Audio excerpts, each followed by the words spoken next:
Yeah.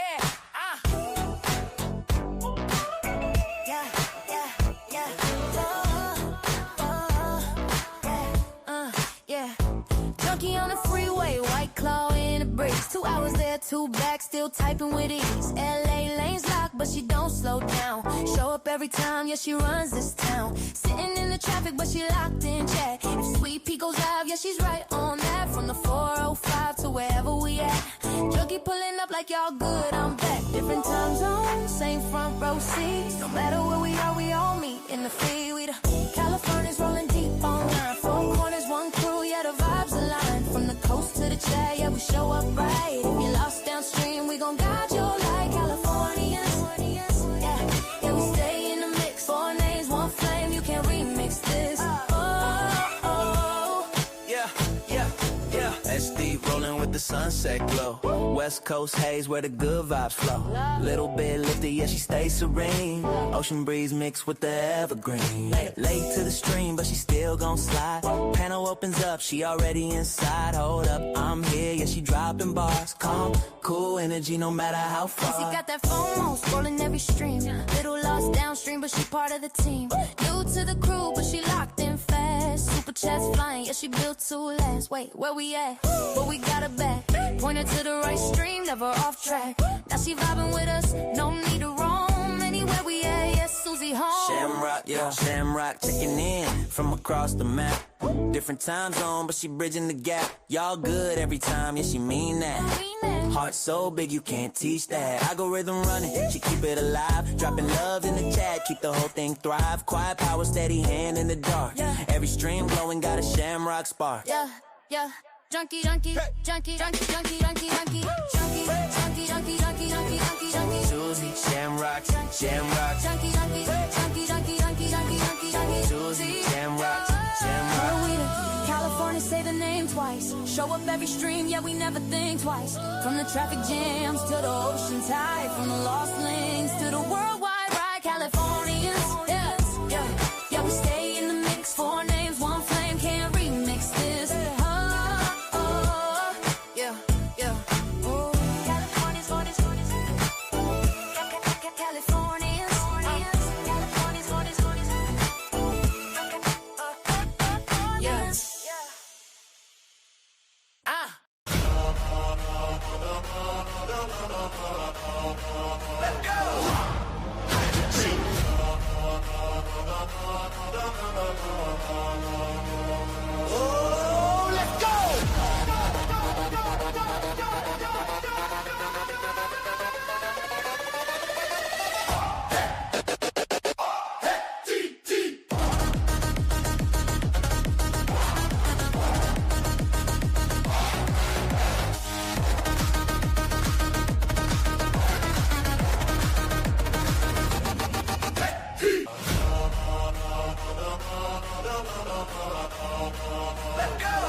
All right. So here we go. We already seen the morning session, right? And our detective is on the stand. He was just on direct. Now he is going to be on cross-examination, probably most likely in regards to these text messages and whatever else mess he got going on.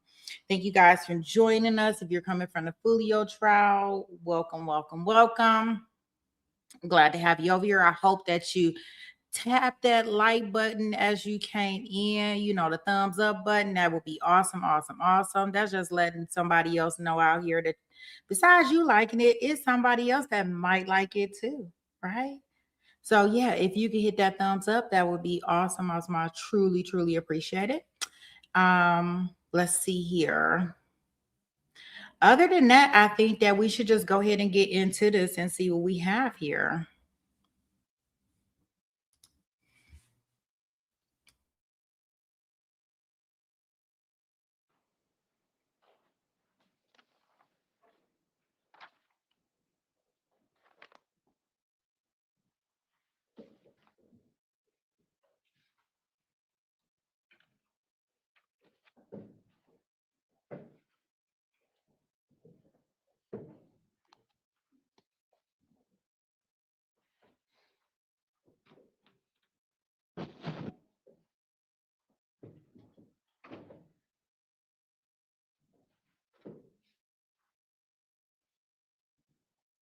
think we're missing one, Judge. Missing one.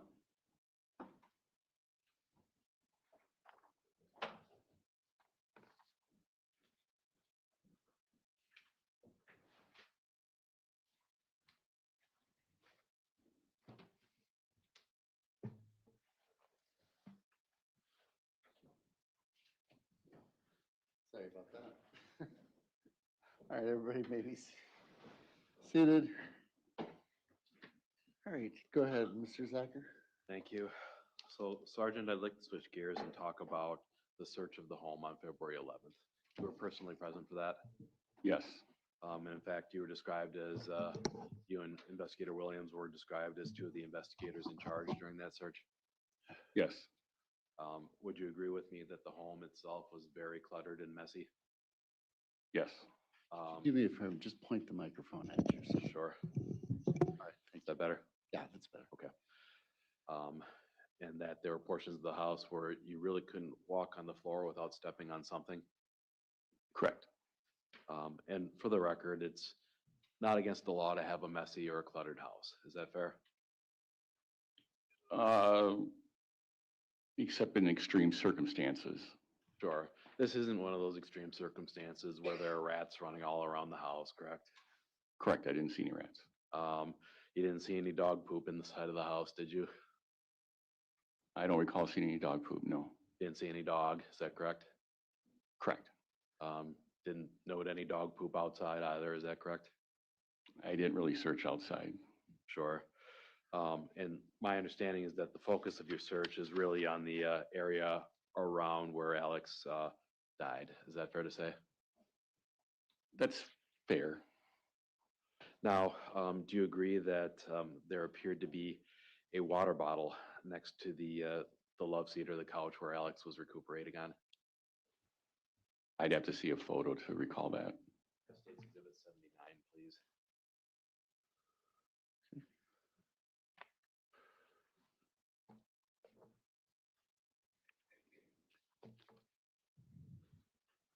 Maybe the clerk has it by chance.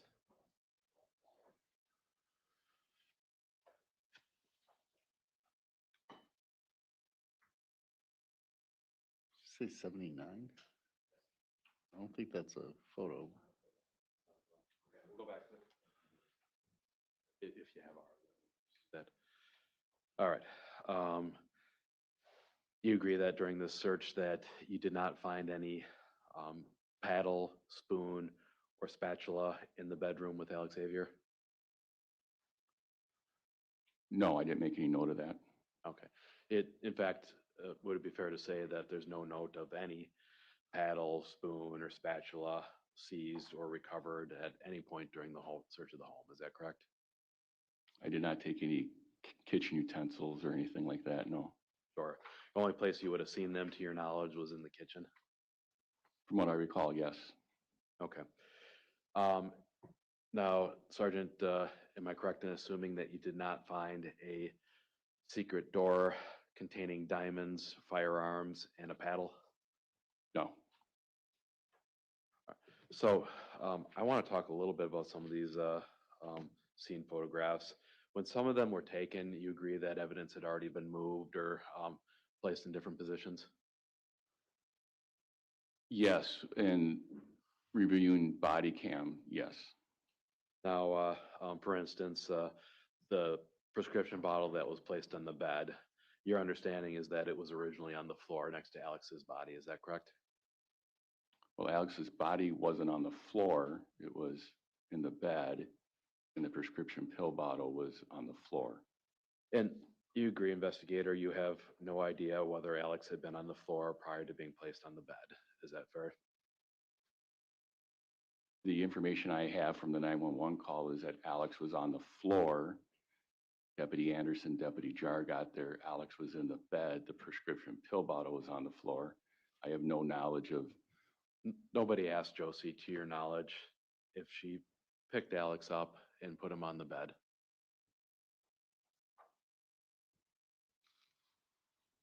I don't believe anybody asked that question. And nobody tried to clarify with Brantley what he meant about Josie getting Alex up onto the bed by feeding him spaghetti. Is that correct? When was that statement? I'm just trying to recall. That was in his second forensic interview. His second forensic interview, I don't think there's anything clarifying over that, no. Sure. Now, what I'd like to do is take Exhibit 91. This is the state's Exhibit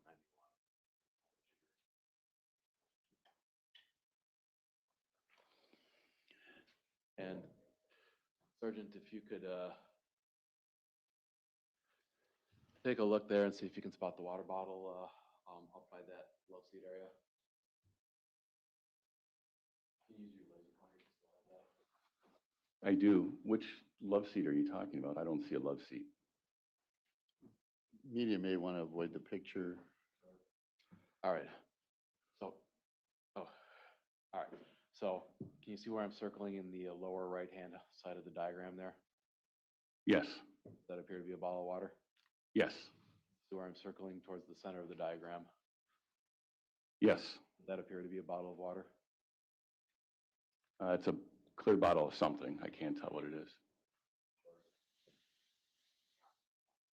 So, what I'd like to do here is just take a copy of the state's exhibit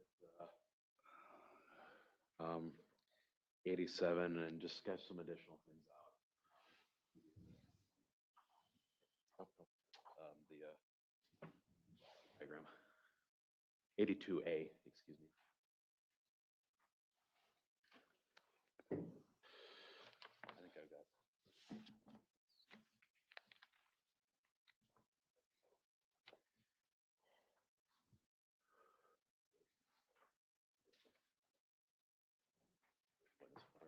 Copies of it.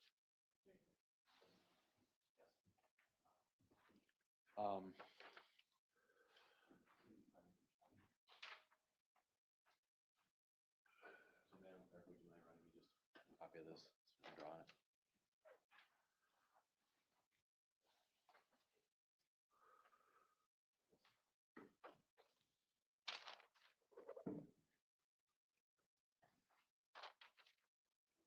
So I just want to talk about the layout of the home here. And the, like we discussed, it was very, very messy, correct? It was messy, yes. And the clear open spaces depicted in this drawing don't really do justice to how cluttered that home was. Is that fair to say? In which area? The entire home.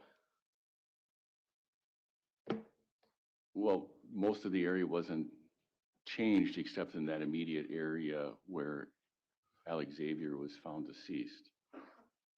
So investigator, I'm going to show you a copy of the Exhibit 82A in the Elmo here. And I can't hear you, sir, while you're. I'm going to show you a copy of Exhibit 82A. Does that appear to be the diagram that you reviewed with the state yesterday? Yes. On Monday, excuse me, or Friday, whatever day it is. And obviously this just shows the broad contours of the home, but not the contents of the home. Is that correct? That is correct. All right. Now, I just want to fill in some of the blanks here from Ms. Dikeman's bedroom in particular. But first, let's start with the back door. Is this the area with the windows where Sergeant Kernine and Deputy Paff were looking into on the night of the welfare check? No. Is this the area down here on the front door that they were looking into? No. Okay, which area were the windows, if you could use your laser pointer? There's a window right here and then here. Okay. So I'm going to mark that here. The windows. Have I put that in a fair representation for the approximate place where they were? Yeah, it's close. It's ballpark. Sure. Didn't go to law school because I have any artistic talent. So let's go to Ms. Dikeman's room here. Can you point out with your laser pointer approximately where the bed was in that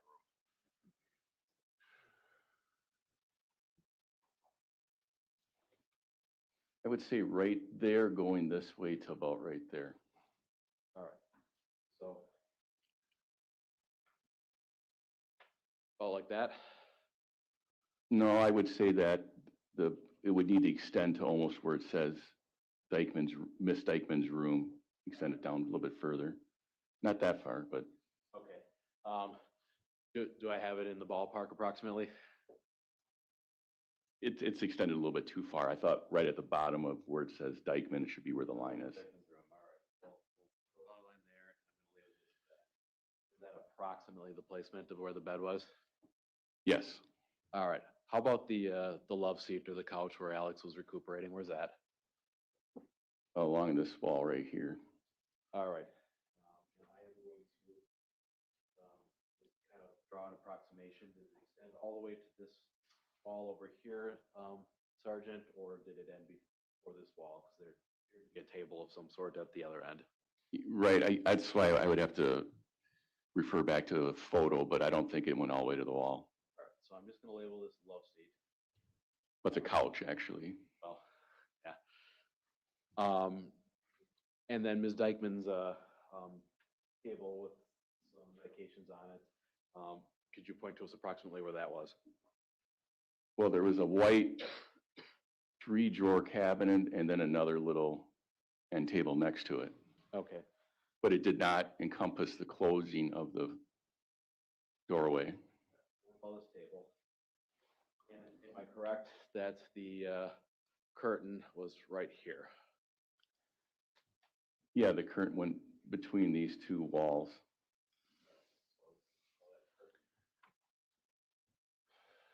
Now this bedroom over Oh, here. there's not a curtain there. The curtain goes between the two walls. Okay. So that would be the French.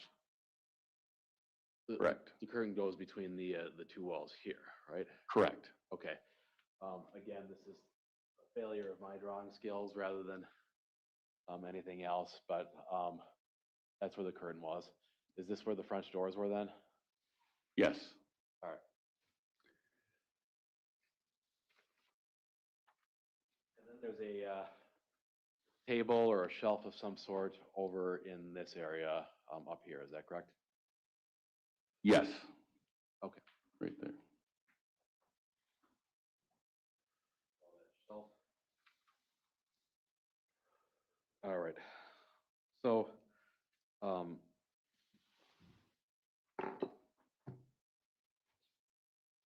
you agree that generally speaking, you're not able to see inside of Ms. Dikeman's bedroom from the windows that we've marked on this diagram? Well, it depends what angle you're at. I think however you're standing, there's other windows over here, I believe.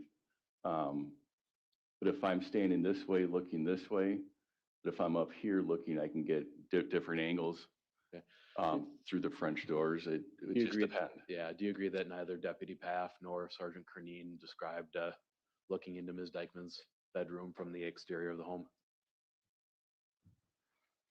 I don't know what they could see because it's always different than what you see on body cam, Sure. what your head moves and angles. So, Okay. So there was a very small area of space between this table and the table here before you run into the bed inside of Josie's bedroom. Is that fair to say? correct, there was not a lot of room between the couch that you have labeled love seat and the bed. Okay, and I'd like to go over a couple of photos, Exhibit 87 and 89. And we're going back to the diagram, so I'm just going to plop these on top. This is State's Exhibit 89.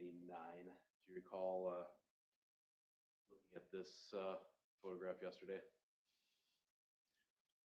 Yes, All right, and did that represent kind of the layout of the room when you saw it? yes, it showed all the items that were moved from, or I should say by Deputy Anderson. These clothings, all this stuff was moved prior to my arrival. Okay, and that looks like a footstool or a chest of drawers or something in front of the couch? Something, yes.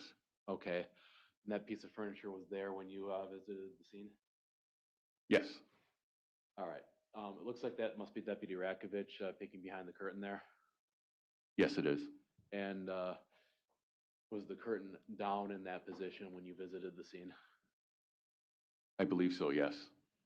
Now, looking at the amount of space in front of that curtain before you run into the bed or that dresser or footstand or whatever that is, you agree that that's a relatively small amount of space? Yes. In other words, it would be an awfully tight fit to fit Josie and Alex Xavier on the ground in that bit of space.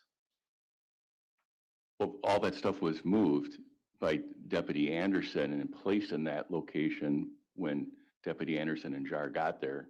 Well, yeah, Wasn't in that position when they arrived. We're talking about the position that you observed this. Like, I mean, you said that it was in this position when you observed the room, correct?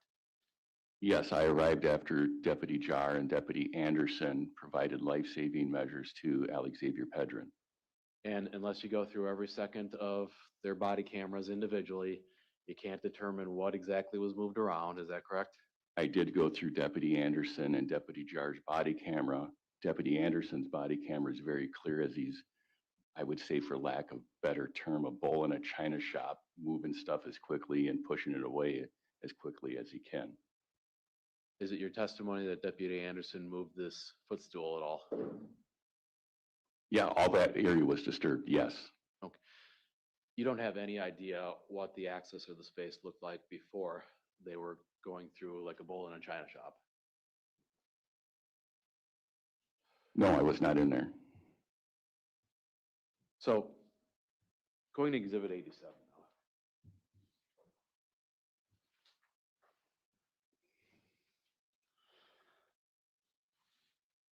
now. Does this represent an approximate placement of Ms. Dikeman's bed when the responders arrived? No. No. And in what way does this appear to be altered? The right-hand side of the bed has been pushed significantly to the left side towards the curtain doorway. You can see the box springs are separated to make room so it is not squared off to the wall. Sure. Or perpendicular as it would have been. So in other words, it looks like it's a little bit offset at an angle as responders were looking to make some room to perform life-saving measures. Yes. But approximately, other than not being perpendicular to the wall, it's in about the same place. Yes. This shelving unit that we're looking at here, is this where Ms. Dikeman had her prescribed medications? Yes. So I'm going to zoom in on this shelf in the back. Ms. Dikeman told Sergeant Williams that she wasn't sure exactly where the bag of unused medications was. Is that correct? I think she gave Lieutenant Williams a few different locations. My apologies. He was a sergeant for a long time. So, you agree that at least with respect to the lower shelving units, that area would be accessible to a child of Alex Xavier's height? Yes. It looks like we have a cabinet or something there that's slightly ajar. Is that correct? Yes. And that would also be accessible to a child of Alex Xavier's size? Yes. Looks like the only place on the shelves that we have a gap is on that second shelf there. Is that correct? I would say the third shelf down from the bottom, or the top. Yeah, the third shelf, I can see that one down there. You aware whether or not the bag was in that spot on the shelf that appears to be otherwise void? I do not know. Okay. That would be accessible to a child of Alex Xavier's size? Yes. And this indeed is Alex Xavier's side of the bed, or the side of the bed that investigators saw him on when they arrived. Is that correct? Correct. I would describe that as the right side of the bed. Sure. Facing from the bottom, it's the right side of the bed? Yes. Okay.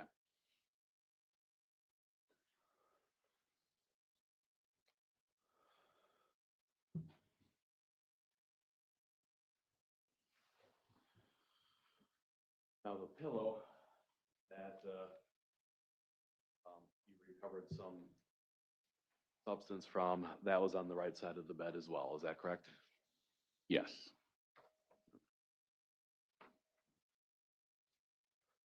I'm gonna go back to Exhibit 82A, the one that I drawn on. And I want to talk about the angles for Major's room here. I understand that this is not an architectural representation, but if I place my legal pad on top here, you agree that it's a relatively obtuse angle to view Josie's room from Major's room? It depends what part of Major's room you're in. Sure. You agree that from the photos you were shown, it would be very difficult, if not impossible, to see Ms. Dikeman's room if he was on the bed watching television in the back of that room? What part of Miss Dikeman's room would he be in? No, I'm asking, like, if Major was in the bed or on the bed, or even that little chair that he had next to the bed, it would be difficult to see at an angle into Ms. Dikeman's room from that position. Is that fair to say? No, because you could see from where I was in that room, you could see the table area and even that left side portion of the bed. You're viewing that from an adult's perspective, correct? Yes. Did you have your body camera on your chest, or where were you wearing your body camera? It was probably about right where my sternum is. Sure. And in police practice, when you're clearing a room or when you're approaching a dangerous situation, you do something called slicing the pie. Is that correct? It depends, but it is one of the techniques that we use.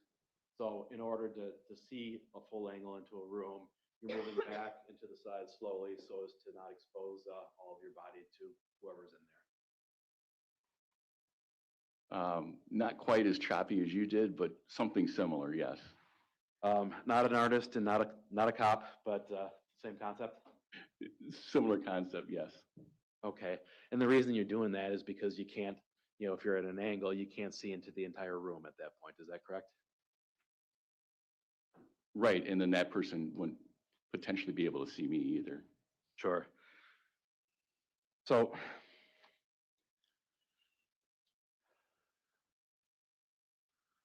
did anybody go back and re-interview Major to determine how he could see the supposed abuse inside of Josie's room?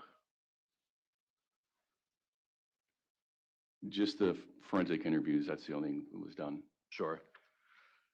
All right. So early on in this investigation, you and others had the suspicion that this was a stage scene. Is that fair? Yes. And that's exactly why you sent in that pill bottle for forensic analysis at the state crime lab. Is that fair? Yes. You wanted to see whether or not this was something Alex Xavier actually touched, to see if it was consistent with him getting into things as described, correct? Yes. But you also wanted to rule in or exclude other possible suspects. Is that fair? No, it was just to see if Alex had touched the cap or the bottle of the prescription meds. I agree that it would be relevant evidence to your investigation if you got a DNA sample and determined that Mr. Pedrin was one of those unidentified male sources. I would expect that because it's in the house that Josie and Mr. Pedrin live in, was on a bed that at some point they most likely shared.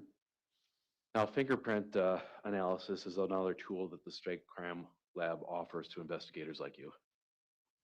Yes. Would you agree with me that perhaps fingerprint analysis would have been the better tool to determine who had touched the bottle rather than DNA? No. Well, fingerprints, you can type it to a specific person, correct? If you get a fingerprint.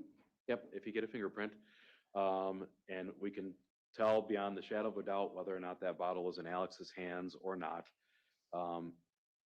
by way of the fingerprint evidence. We can tell whether it was in his hands at one point by fingerprint evidence. Is that correct? We didn't have his fingerprints. You're aware that fingerprints are almost routinely collected during the autopsy process? Yeah, and I don't recall if Alex's fingerprints were collected during the autopsy. Whereas DNA, you don't know if it's been transferred from the living conditions or was actually left there by somebody grasping the bottle. Is that correct? Could you repeat the question so I make sure I understand it? DNA, you're not sure exactly what the source is compared to a fingerprint that's left by grasping an object. Is that correct? Well, touch DNA, if we have the profile source, we would know whose DNA it is. And it was Alex Xavier's that you identified as the single source profile, correct? Alex Xavier's DNA, yes, was identified. So I'm not going to belabor the point, but do you agree that no additional control swabs were taken for Mr. Pedrin, Ms. Dikeman, or anybody else living in that home? Correct. One of the tools that you could have used to determine whether or not Alex got into that bag of medication would be to do a similar analysis on the bag that we saw on Friday. Is that correct? Are you talking about DNA or fingerprints? DNA or fingerprints, either or. I think DNA potentially, fingerprints probably not on the surface of that bag. Sure. But the theory being that if Alex picked up the bag and put it on the floor and was rooting around in it, his DNA may have been on the exterior of that bag. Is that correct? Potentially, yes. If the bag was sealed, his DNA might have been on the zipper or whatever mechanism sealed the bag. Is that correct? The bag wasn't sealed. Well, assuming that it was sealed before it was opened up. Potentially, yes. You agree that nobody swabbed that bag for DNA? Yes. You agree that because nobody submitted a DNA sample or standard for Mr. Pedrin, we can't rule him out as one of the unknown male sources of DNA on that bottle? Yes. So, do you agree that there appeared to be a trace substance of something inside of that pill bottle? Yes. And certainly that's something that you can send to the state crime laboratory to swab and determine what that residue was. Is that correct?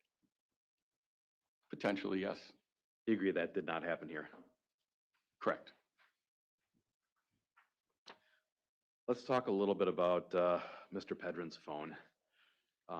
Are you aware of whether or not Mr. Pedrin was asked for his phone on February 21st of 2023 to take a look at the content on it? I remember there being some conversation about that. I believe that it did occur.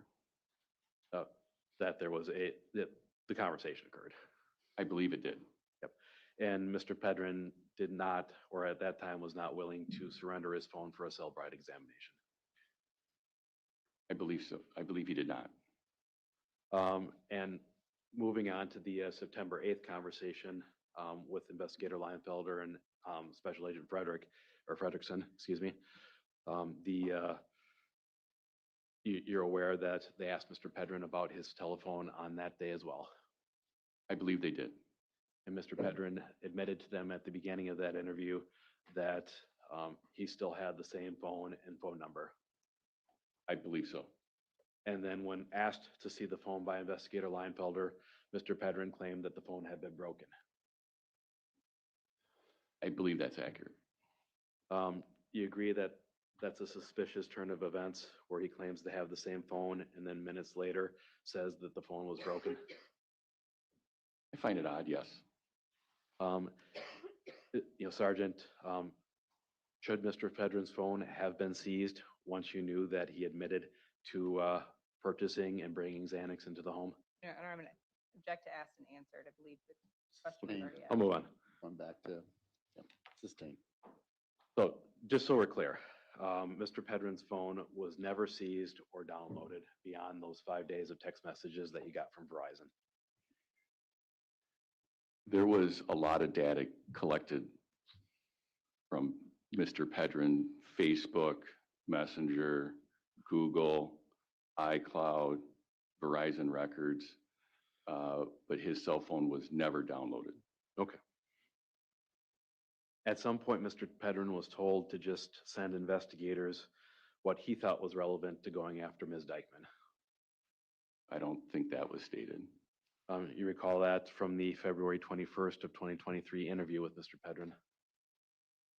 I don't know that, no. So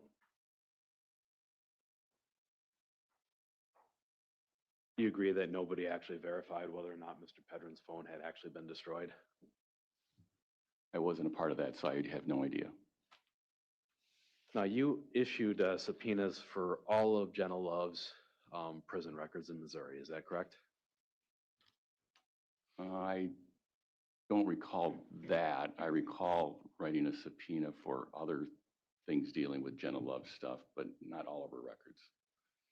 You recall that your department got a large batch of recorded phone calls, including calls between Jenna Love and Derek Pedrin? I am aware of that. And who was assigned to listen to those calls? I don't know that anybody was assigned to listen to those calls. So you gather all of this data in the course of your investigation, and then nobody listened to it? I don't believe all those calls were listened to, no. Now, would it have been relevant to your investigation if Mr. Pedrin was making statements about Alex Xavier's death on those recorded prison calls? It may. Would it have been relevant if those calls recorded coordination between the Pedrin family and the Hellroot family? I'm going to object to hearsay. I'm asking, would it be relevant if? Yeah, overruled. Then I'm going to ask that he not be vague, Your Honor, and provide timing of those statements. We've already established the calls were undated. Yeah. Go ahead and answer. Would that content have been relevant to your investigation? Can you repeat the question and clarify for me? Discussion between Mr. Pedrin and Ms. Love about coordinating with the Hellroot family on how to approach law enforcement. Coordinating what? The investigation into Alex's death. When? Before Ms. Love was released from prison, but after Alex died. It may.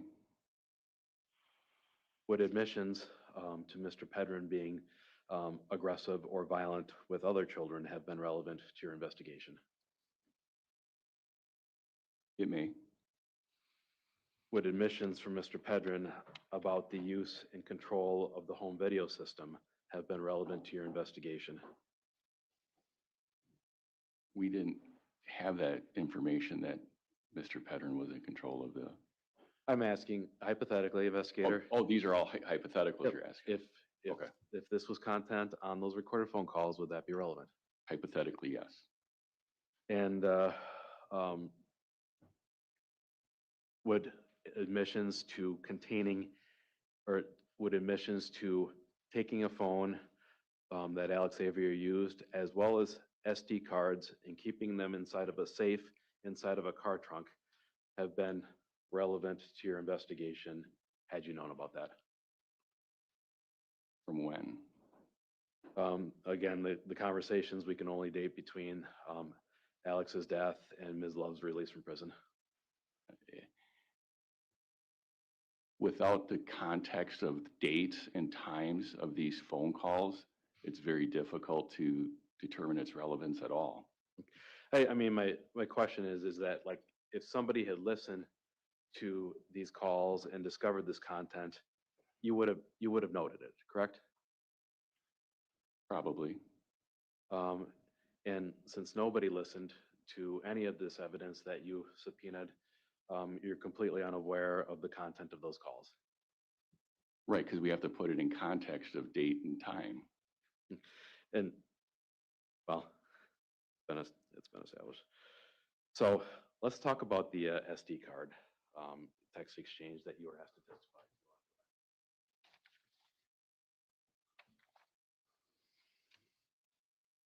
There we go. Nope. I need the full one.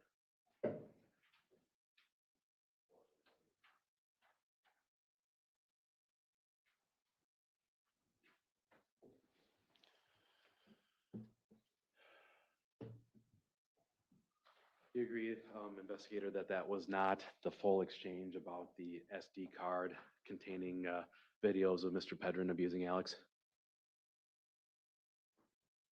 What SD card are you talking about, sir?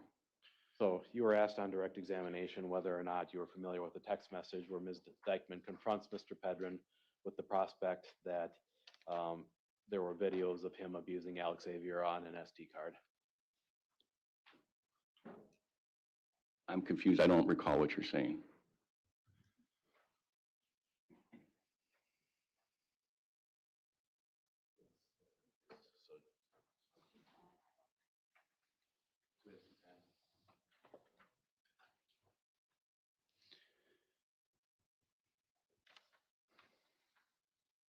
Okay, we got it up here.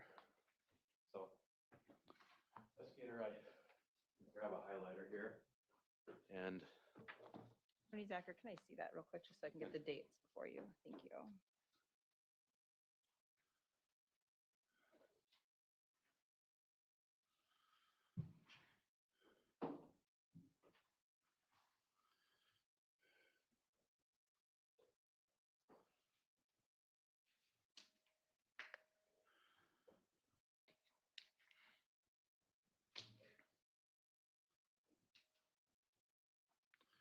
all right.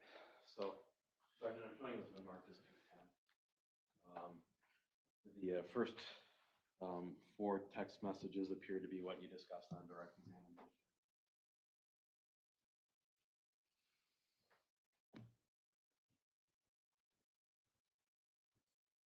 Yes, thank you for refreshing my memory. Okay.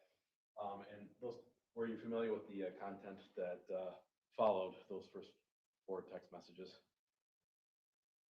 I'm not familiar with it all. No. You didn't read the following text messages after that? No. Okay, I'm gonna go through this and I'm gonna highlight on the exhibit a bit here. I'm gonna count the times that Ms. Dikeman references videos on these SD cards. So the first text here we have is, "Fuck you, dude, I'm releasing these videos." Is that correct? Yes. And just for the record, if Attorney Zacher could refer to the date and time. All of these, unless otherwise indicated, are April 26th of 2023. Is that correct? Yes. All right. And the UTC time would be, it's telling us UTC looks like it's already been calculated, so about 2:47 p.m. Correct. All right. And then she references a video of Derek beating Alex. Is that correct? Yes. Well, actually, it says starting with the ones of you beating Alex. So ones as in plural videos. Is that correct? Yes. All right. There's the text referencing the news release tomorrow that you've already testified to. And then it looks like there's a period of time where the two of them are arguing with each other. Is that correct?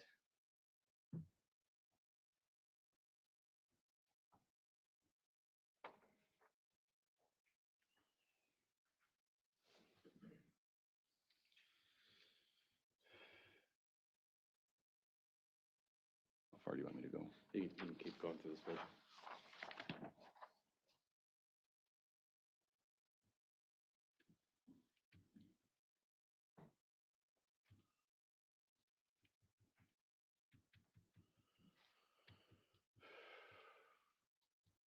Investigator Amundsen has read through the second and third pages. I'm gonna direct. Does that appear to be some bickering back and forth? It sounds directed from Josie to Derek, yes. Okay. Indicate for the record the last message you read, the date and time. Last one was on that page was 4/26/23, 2:55 and 5 seconds p.m. Now, it looks like there's some more arguing as well on the following two pages. Is that correct? Just give it a read.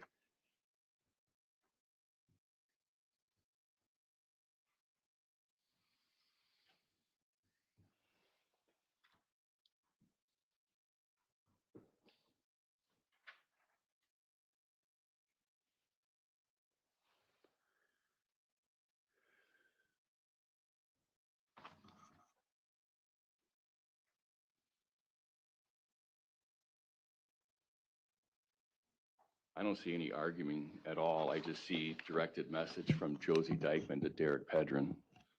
She appears to be upset that Mr. Pedron is not seeing the children. It can be taken that way, yes. But at the bottom of this page here, Josie again references the SD card will show your lies. Do you see that? Yes, it says the SD card will show your lies. All right. Moving through the, and that text was same date, 2:59 and 41 seconds PM. All right. I am not going to have you read the rest of the argument, but I don't think it's particularly relevant, but just glancing at this, does this appear to be more of the same in the next 2 pages?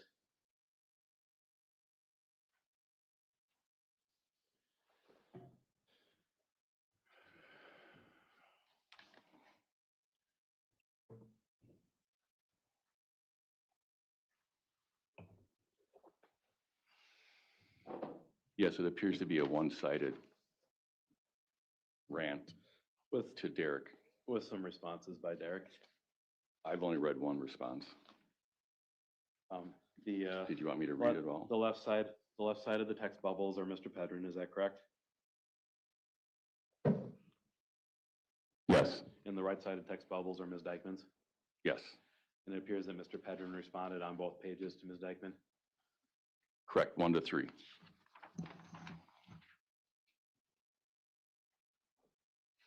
All right, now on the following page, the two of them talk about, or Ms. Dikeman says that she has weekend plans, is that correct? And at this point, I'm going to object to hearsay. I don't know how this is relevant in terms of the context. Rule of completeness, and I'm getting to the point here with the last text message. Yeah, overruled, go ahead.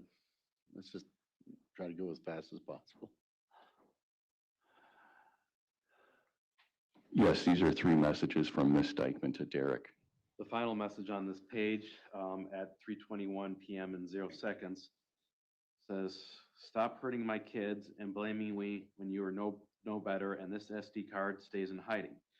But if you keep blaming me for every wrong that has happened to us when you weren't the man we needed, I'll make sure my voice is heard with video evidence." Did I read that correctly? Yes.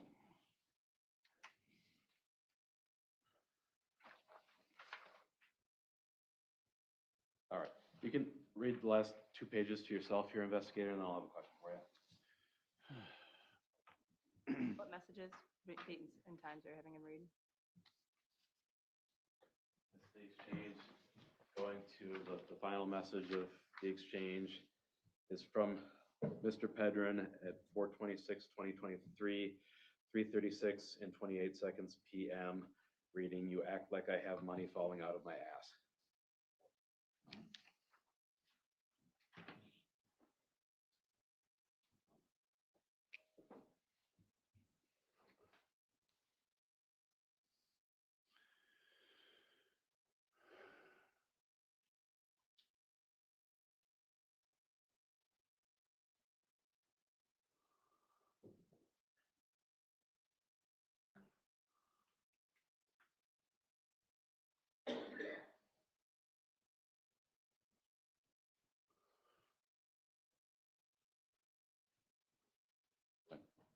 So I counted 5 separate messages in that exchange where Ms. Dikeman claims to have an SD card with video evidence of Derek abusing Alex.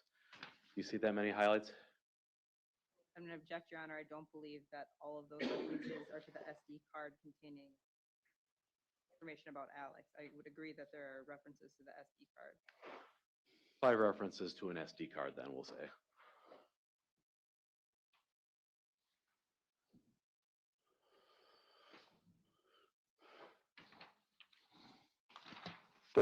Four.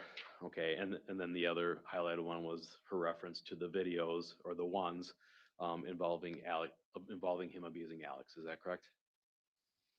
Well, it doesn't say that. It says, "Fuck you, dude, I'm releasing these videos."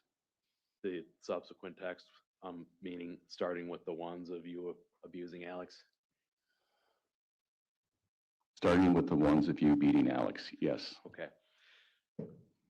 Would you agree with me, investigator, that at no point does Mr. Pedron question whether or not these videos exist? Your Honor, I object to hearsay. Sustain. It's not in the records, correct? What is your question? There's no response indicating disagreement with this, with the belief that there's an SD card with this evidence on it.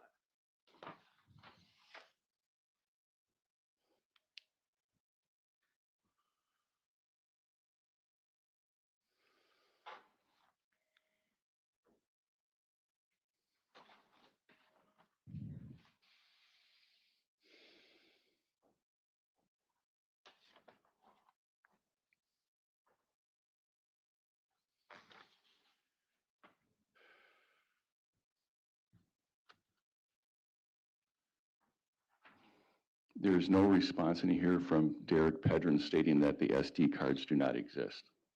All right. So you had these text messages in the investigation. Obviously, somebody reviewed at least the first 4 of that exchange. Is that correct? Correct.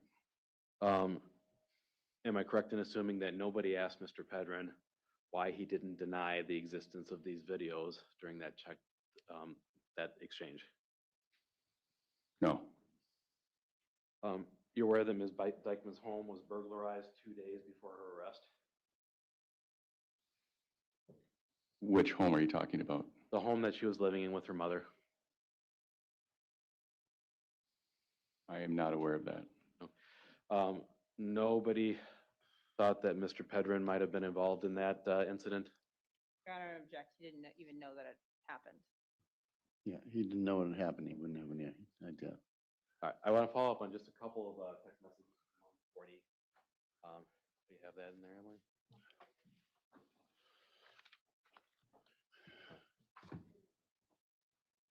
You still have 140 in front of you, investigator? I do. Okay. So I just want to talk a little bit about some of the exchanges here, and is it okay if we read this together up here? So it appears that at points in this conversation, Ms. Dikeman and both Mr. Pedron are responding to things that aren't necessarily inside of this text message exchange. Is that correct? I don't know that. Sure. You don't know whether or not they are communicating on other platforms, instant messengers, voice messages, calls, anything of that nature? I don't know that between May 10th and 11th of 2023, no. Because at points in this conversation, Ms. Dikeman just appears to react to something and says, "Fuck you, I'm calling the police." Is that fair? She did say that, yes. And we don't have the context in these text messages as to why she was upset and wanted to call the police with Mr. Pedron. I don't know that that's accurate. It seems that Ms. Dikeman wanted Mr. Pedron to come over and be with her, and he wasn't having any part of it. We don't have any predicate text from Mr. Pedron prior to those comments about calling the police. Is that fair? Can you reference which part you're talking about?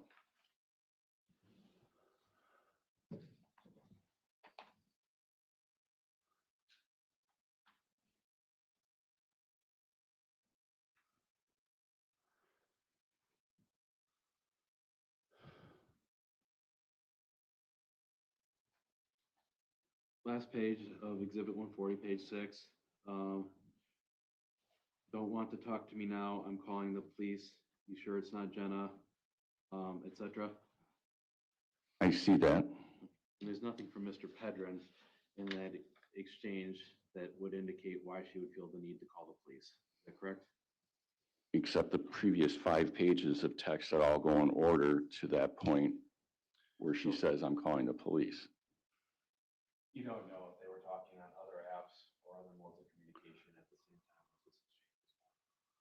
I do not know that.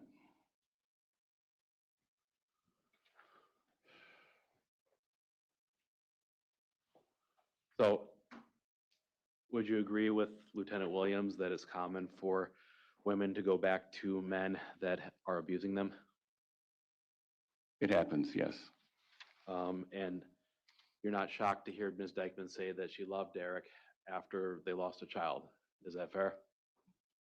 That's fair. Now, I want to talk a little bit about the text reference to not talking to the police. Ms. Dikeman was represented at the time of this investigation by Attorney Sean O'Neill. Yes, You had a conversation with him. I did. He appeared to be quite curt and to the point. That was well spoken, yes.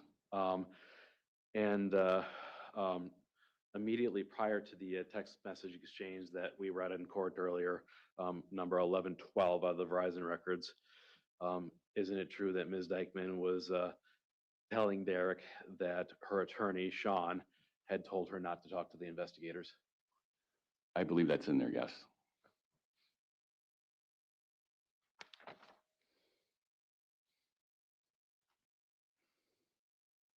All right. Let's switch gears and talk about schooling. Is it the investigative theory here that only Josie was responsible for getting the children to school?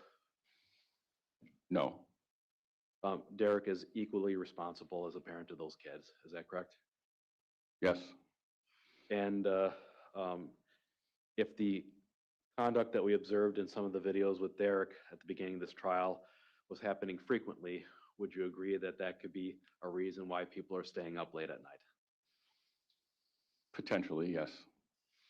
To your knowledge, Derek didn't work from his time card until about 8 or 8:30 most days. I couldn't answer that without seeing the entirety of the time card. Would you agree with Google if it indicated it was an approximately 17-minute drive from Hinchin to Shipshape Car Wash in Onalaska? No. No? How long of a drive would you say that is? Well, Mormon Coulee Road is not the best road, and morning traffic, it would depend. Could be up to a half hour. And then afternoon traffic might be 20 to 25 minutes. It just depends. I drive that route every day, pretty much. I used to as well. You're saying that it would take half an hour taking that Mormon Coulee Road to get from Shipshape to Hinchin Elementary? Well, if I'm going from Hitchin Elementary to Shipshape in Onalaska, the shortest route that I would take would be Mormon Coulee Road to Losey Boulevard to Highway 16 to Highway 157 to County Highway West to Crossing Meadows. And depending on traffic, depending on road construction, that time can vary. Google and on a clear road hitting every light without stops, yes, I would say Google's probably accurate. But the logistics of it in this community is not 17 minutes. And I know, like right now, both Losey and Mormon Coulee are under construction. Is that fair? Correct. Did anybody ever ask Mr. Pedrin why he couldn't take the children to school for all these absences? I don't know if that was asked.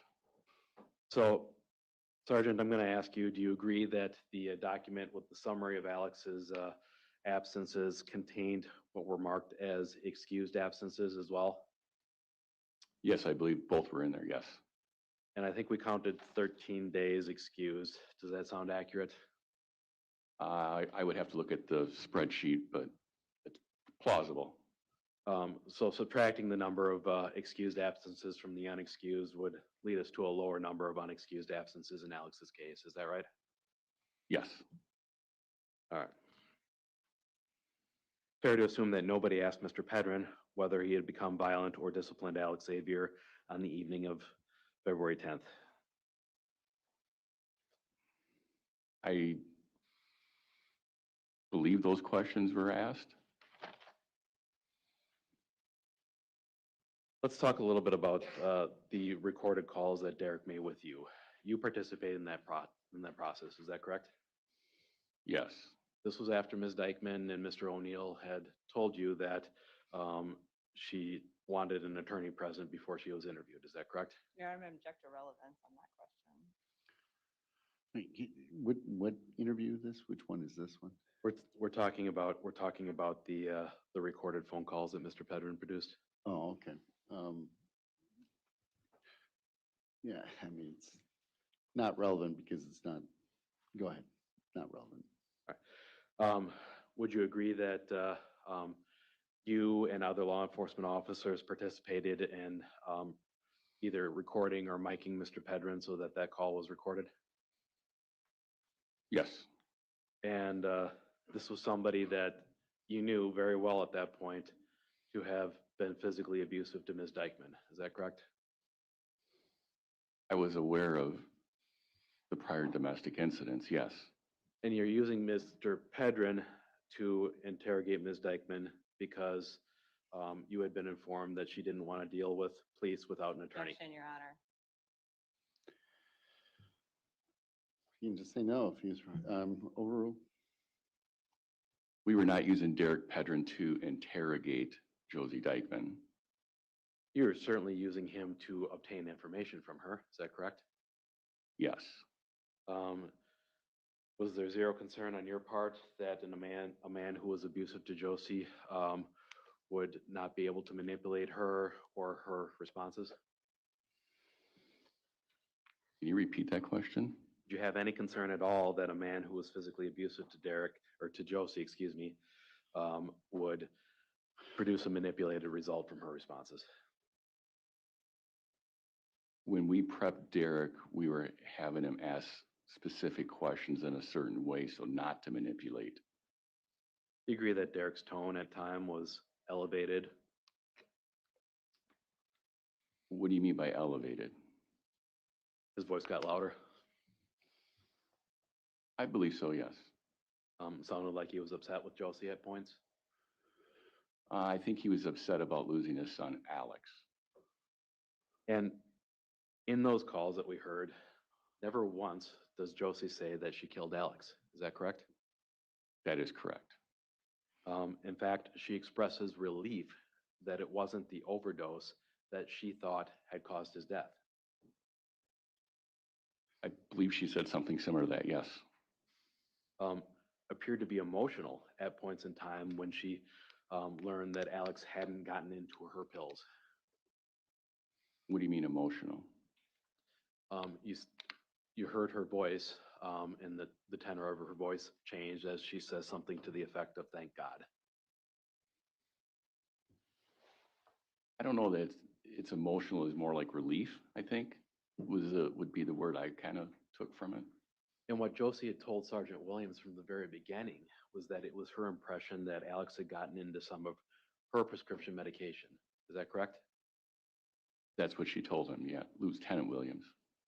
You told Mr. Pedrin to send you any follow-up conversation from Josie about Alex's death. Is that fair?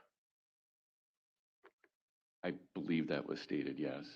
And that message that you read earlier today where Ms. Dikeman tells Mr. Pedrin that I didn't do anything and you people are looking for something that isn't there, he never sent that to you, did he? Which message are you talking about? There was a text message that you just testified to where Ms. Dikeman was informed by Mr. Pedrin that he had been recording her. Do you recall that exchange? I've gone through so many here, I just would like to clarify which one you're talking about and the date. So, You give him the exhibit that he saw so that he. I'm just going to use the cutout of ours here. Why don't you? Follow it. More quickly. And if Attorney Zacher gives me the date, we can get the exhibit number for him so we can get it from the clerk.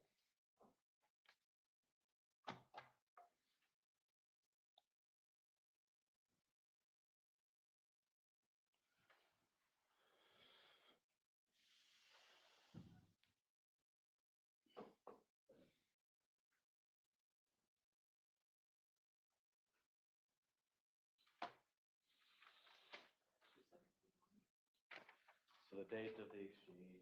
Can I have a copy, please? I'll show you through that. already been introduced? Well, it was offered.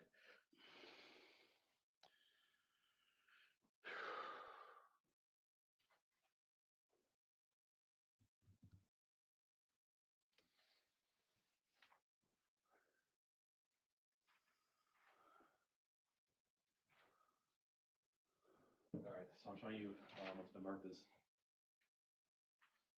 both 217 and 271. That's probably why we couldn't find this. Just read it through and flip the page over. Let me know you got it.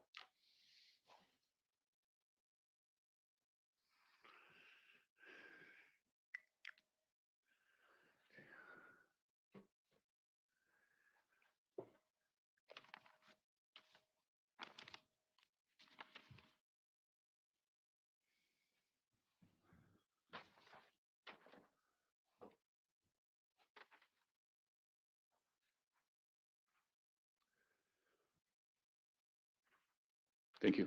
Those appear to be text messages that you referenced this morning. Yes, from Josie Dikeman on May 8th of 2023. And at the outset, Ms. Dikeman tells Mr. Pedrin that they asked you to wear a wire on me and record our calls, and you have. Wow.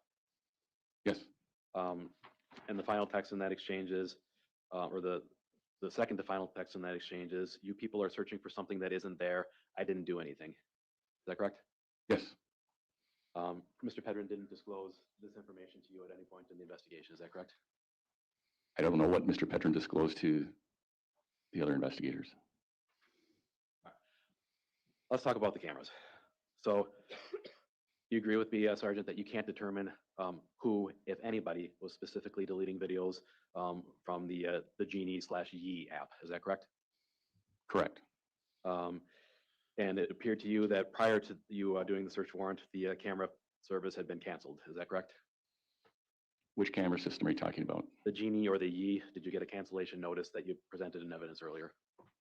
Well, the Ye system, we couldn't get logged in, so we believed that account had been deleted. The Genie system showed that the kitchen camera had been deleted. All right. So my understanding is that the driveway camera and the interior camera were both, or one of the interior cameras were on the same camera system. Is that correct? Yes, the kitchen and the garage driveway camera were the Genie. Okay. And Mr. Pedrin's story to you was that he only had access to one of the Genie cameras on his phone. Is that correct? I believe that's what he testified to, was the garage was the only one he had access to. Sergeant, does that make sense to you that with the same brand of cameras, the same subscription, he would only have access to one of them? Not really, no. Yeah. Now, you've been made aware of evidence where Mr. Pedrin repeatedly references having access to cameras inside of the home. What are you referencing? Well, you saw the video of Mr. Pedrin yelling at Josie on the couch in the living room where he says, "I have cameras in here, you know?" Do you recall seeing that? I recall him saying that, yes. Certainly one reasonable inference is that he has access to the home security system inside of the house. I referenced that as he put his own cameras in despite her. Well, did he ever disclose any other cameras that he had inside of the home? No, nor did we find any. You're aware in the course of your investigative review that Mr. Pedrin admitted to Investigator Leinfelder and Special Agent Fredrickson that Alex was observed getting into food on the home's surveillance system. I do recall a video of that, yes. You're aware that Mr. Pedrin has referred to the home camera system as something that investigators should have checked when he met with officers of the La Crosse Police Department on November 25th of 2025. From where? I'm not familiar with this call. It's not, well, it's not a call, but you recall Mr. Pedrin acknowledging that this is what he told La Crosse police officers on November 25th of 2025, that because they didn't check his camera system, his son was dead when he was released from jail the next day. From 2025? Correct. La Crosse Police Department. I don't know. You're not aware of that call at all? No. Am I correct in assuming that nobody asked Mr. Pedrin why he would say out loud that he has cameras inside of the home? Are you referencing back to the video with him and Josie Dikeman, or which? Any of the remarks. Like, nobody asked him why he would say out loud that he had access to cameras in the home. From the 2025 date? Because I'm confused on which date you're talking about, sir. I'm talking about any date. Like, did it ever happen? I don't know when the statement was made, so I can't answer the question. All right, well, let me ask you about the video on the couch then. Did anybody think to ask Mr. Pedrin what he meant when he said, "I have cameras in here"? I don't know what investigator Weinfelder or It's nowhere in the Hendrickson did. investigative materials that you reviewed. Is that correct? Excuse me? That question posed to Mr. Pedrin is nowhere in the police reports that you reviewed in this case. Not that I'm aware of, no. Do you agree that that's an important question to ask Mr. Pedrin when he's claiming to only have access to the outdoor camera? I think he did say he had access to the outdoor camera, like you said. Was it important to ask him why he said that he had cameras in the interior if he claimed to only have access to the outdoor camera? I don't know what was asked. Do you agree that just because a device is labeled kitchen, it doesn't necessarily mean it was in the kitchen? I physically saw it in the kitchen. You saw it in the kitchen. I Okay. removed it from the top of the cabinet Okay. down to the countertop. And that was the same device that was labeled kitchen later? I would assume. So you also agree that the login information for these types of accounts tends to remain the same. In other words, you're going to use the email address of the person who purchases the subscription I think that's fair. and often use the same password as well. I don't know what password they would use. And Ms. Dikeman's cell phone with the apps on it would have been in your possession after Sergeant Williams or Lieutenant Williams seized it. Is that correct? Correct. Since Mr. Pedrin's phone was not seized, he would have presumably had access to whatever applications he had on his phone controlling these cameras. Is that correct? Yes. And nobody can say whether or not Mr. Pedrin was responsible for deleting those videos. Which videos are you talking about? Any of the videos that you testified that you saw being deleted from the application. That is correct. Now, Ms. Dikeman did have her phone for a couple of hours or so after Alex died. Is that correct? I believe until Lieutenant Williams took the phone after he interviewed her. And would you agree with me that there's zero evidence that Ms. Dikeman attempted to access or delete any videos during that time frame where she still had her phone? I wasn't there. I don't know. And you didn't do the search warrant of the applications on her phone until I think 9 days after her phone was seized. Is that correct? There were several of them, so I'm not sure which one you're talking about. I'm talking about the warrant to access the Genie and the Yi applications. Right, and I think they started on the 16th of February, and there was a series of them, and all the way to like the 20th of February, I believe. So in that time frame before you started accessing the applications, there's no evidence that Ms. Dikeman was going in and trying to delete videos in advance of that. Is that correct? Correct. Or anybody for that matter, correct? Correct. I have no evidence of that.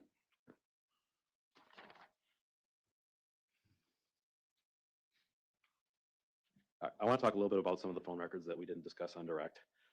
And I'm going to start with the time that they were in the hospital, January 17th of 2023. Do you recall testifying about the fact that Ms. Dikeman was using an internet search engine to Google certain terms? I do. And would you agree that that appeared consistent with Googling things that are appearing on Alex Xavier's chart in that time frame? I don't know what was on Alex Xavier's chart at that time frame. Well, she Googles repeatedly trying to figure out what a DNR or DNI order is. Is that correct? I think each of those was queried, yes. Okay, and DNR meaning do not resuscitate and DNI meaning do not intubate? That could be one definition of it, yes. She Googled full code, is that correct? I believe so, yes. That means efforts to resuscitate somebody if their heart stops? Potentially, yes. And in there was around the same time frame that she also Googled battered child syndrome. Yes. And you have no idea what access Ms. Dikeman had to Alex Xavier's medical records on either my chart or in the room at the time that she was making these Google searches. Is that correct? I do not. Right.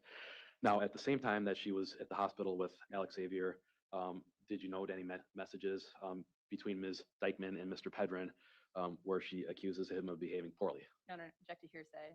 This is not effect on listener.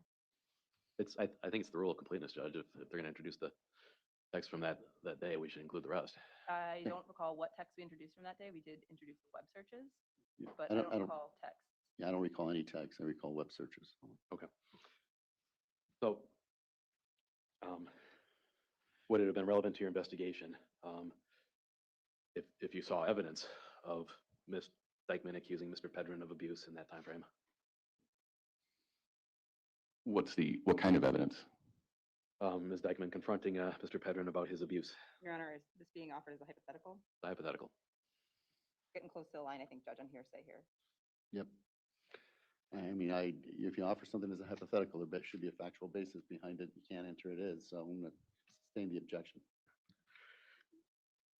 Did any investigator in the course of this investigation note Facebook exchanges where Ms. Dikeman confronts Mr. Pedrin about his abuse of her and the children? Objection hearsay. Are you talking about at the hospital?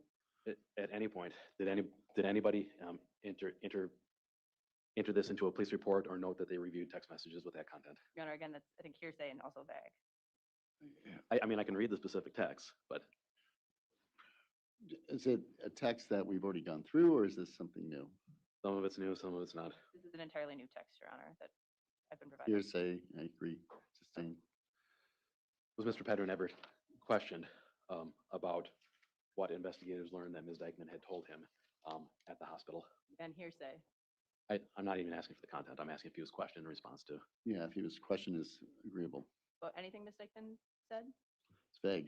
I'll agree with that. It's vague. So I don't know what's being asked. Was Mr. Pedrin ever questioned about any remarks Ms. Dikeman made to him about him being abusive at the hospital? Again, I think we're Yeah, hearsay, Judge, but this is hearsay. All right. You saw the videos of Mr. Pedrin on February 7th of 2023, where he was yelling at the children that their mother is a whore, tells Ms. Dikeman that he wants her to die, and then pulls down the curtain outside of the room. I saw that in court, yes. Had you seen those at all in the course of the investigation? I don't recall. Would you agree that Mr. Pedrin was out of control in those videos? I would not use a term out of control. I would use angry and some other descriptors, but And Sergeant, is somebody who's acting like this 4 days before this child dies, somebody that you were willing to rule out as a person capable of abusing him? we didn't rule anybody out in the course of this investigation. Is it your testimony that you have not ruled Mr. Pedrin out as of this point? Your Honor, asked and answered. Same. All right, so going into the state's theory, and I'm almost done, I promise. In that time frame, again, we have multiple text messages with Laura Lee Raines, multiple text messages with Rafael Porfirio. We have 2 phone calls with Ms. Raines. We have a call from Mr. Pedrin at the jail, and we have the selfie photographs that are taken in that time frame, as well as the text message to Brenda McCormick. Is this what we know about Ms. Dikeman's cell phone activity during that time frame?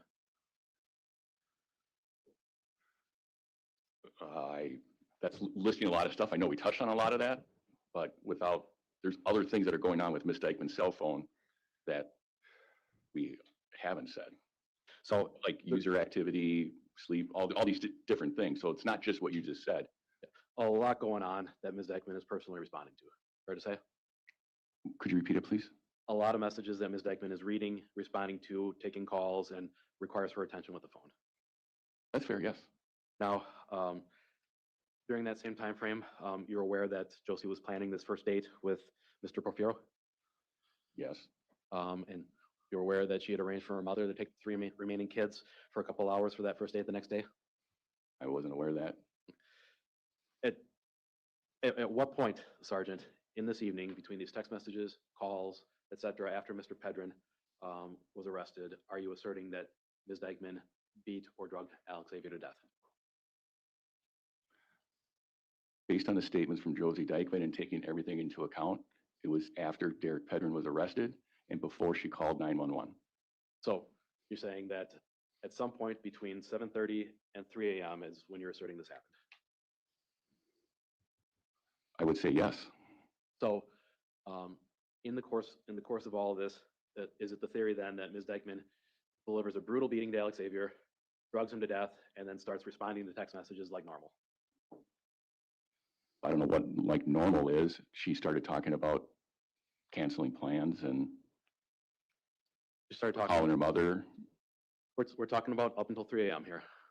up Your Honor, until, I think his testimony was originally that it was sometime before she called 911. that's what I said. So Is this a question or an argument? You can move on. Sergeant, fair to say that from the phone activity at least, there was nothing to indicate that Ms. Dikeman was upset or angry with Alex. Asked and answered, Your Honor. Sustain. From the phone activity, it appeared that Ms. Dikeman went to sleep for approximately 6 hours. I don't know that. But you're aware that the phone was inactive and the motion detector was inactive for between approximately 3 a.m. and 9 a.m. I don't think he's testified to that, Your Honor. Testified to the cell phone records, Judge. Yeah, overruled. Go ahead. The phone was not used between that time frame.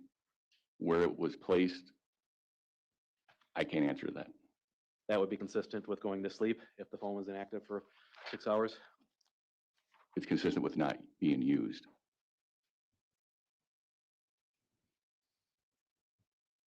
And if this occurred the evening before, is it the state's position that Ms. Dikeman murdered Alex Xavier and then went to sleep for 6 hours? I don't know that Ms. Dikeman went to sleep for 6 hours. Beyond Mr. Pedron's statements, you have no idea what his interactions with Alex Xavier were like on the evening of February 10th, 2023. I object to that as mischaracterizing the evidence, Your Honor. I think there's been a lot of statements about what their interactions were like that night, besides what Mr. Pedron testified to. Yeah, I'm going to sustain the objection. I'm not sure what period you're talking about. Are you talking about before the police got there? Before the police arrived. Okay, you can ask that question. Beyond Mr. Pedron's own statements to this effect, nobody asked Mr. Pedron whether he'd become violent with Alex before the police arrived on February 10th. So can you rephrase your question to make it a little clearer? As before Sergeant Cernine and Deputy Paff arrived at about 7 o'clock on February 10th of 2023, you agree that nobody asked Mr. Pedron in this investigation whether or not he had become abusive with Alex. No, I think that has been asked. We have the interview. We have several interviews, and it's been asked of him if he's been abusive to Alex. So is it fair to assume that you're taking Mr. Pedron at his word in that regard? Your Honor, I don't think that was his statement. I think he was talking about the entirety of the statements made. He asked if it was asked. He said no. We asked him about if he was violent. This is a different type of question. Go ahead. Fair to assume that you took Mr. Pedron at his word when he said that he didn't harm Alex Xavier? In conjunction with all the other evidence and information obtained in this case, I don't think it's related to the death of Alex Xavier Pedron. To this day, has anybody confronted Mr. Pedron with the evidence of him behaving abusively towards Alex Xavier? Your Honor, asked and answered. Yeah, sustained. Go ahead. So, Sergeant, turning now to the text messages between Ms. Raines and Ms. Dikeman the morning of February 11th. It appeared to you that Ms. Raines sent a picture of a swing or some sort of child's toy. Ms. Raines, I thought. Ms. Raines sent a picture of that to Ms. Dikeman.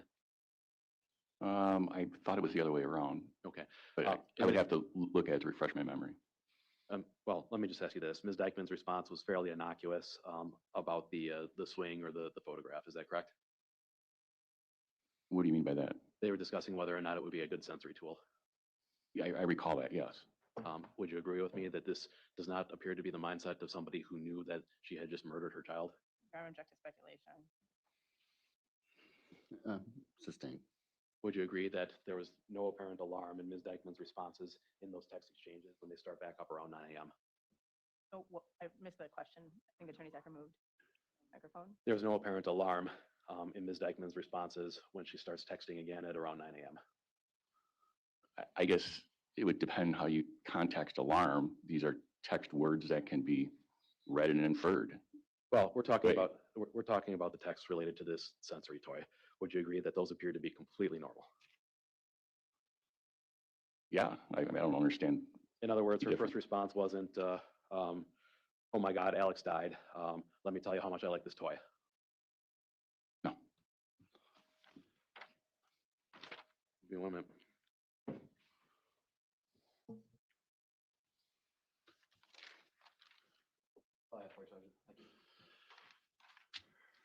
Need a break after lunch. Okay. Let's take a little break. We'll be back in about, let's say about 5 to. We'll see you then.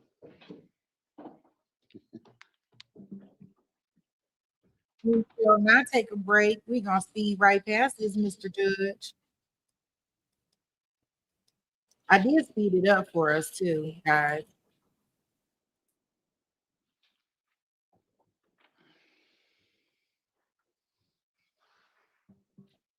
Yeah, I don't know if he just exasperated. It just sounded like he, I don't know, All right. over it. The attorney. Everybody's present back in the courtroom. Um, I assume you have some redirect, but unless you're not, no redirect, that would be awesome. Sorry, Judge. No. You have redirect. Okay, all right. Can we bring the jury in? Anything that you talk about before we bring the jury in from the state No, Your Honor. defense? Okay, have your seat.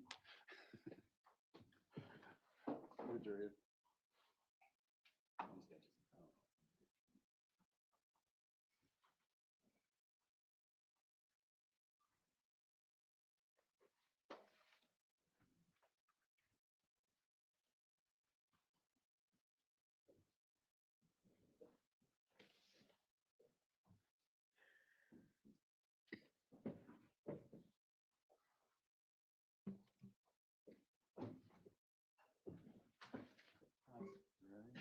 Everybody have a seat and we'll continue on. Okay, with redirect, go ahead, Attorney Root.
Knew that was gonna happen.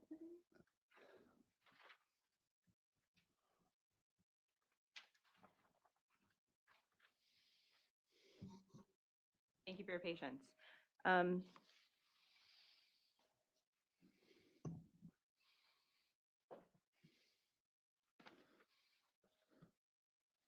Sergeant, I want to start by talking about the view from Major's room into Ms. Dikeman's room. We don't know what part of his room he was in when he saw in Ms. Dikeman's room. Is that accurate? Correct. And I believe that you, a moment, discussed the way that you clear a room with Attorney Zacher. Do you recall that? Yes. What's the purpose for using that particular method when you're clearing a room? The specifics of the term slicing the pie is to use a corner of a door jamb, be some distance away, and to peer off of that corner to be able to see inside a room as far as you can without going past that threshold and exposing yourself. It's a tactic that we would use on basic room clearing all the way to the SWAT team. Used for safety? Yes. Was that a consideration that was on your mind when you were documenting the scene on this date and time? No. You talked a little bit about fingerprint analysis. Can there be issues with a piece of evidence if you want it tested both for fingerprints and DNA? Yes. And what can those issues be? Well, the swabbing to get the DNA can smudge or remove fingerprints. The process of dusting for fingerprints can cause problems with getting trace DNA. You need to make a decision pretty much on which one you want to use. And based on the circumstances in this case, it was decided that you'd send that bottle for DNA testing. Is that correct? Correct. The substance inside the prednisone bottle was not tested, correct? Correct. Based on your handling of those prednisone pills that were found in the bottom of the bag, was it your observation that the substance in the bottle was consistent with the characteristics of those chalky prednisone pills?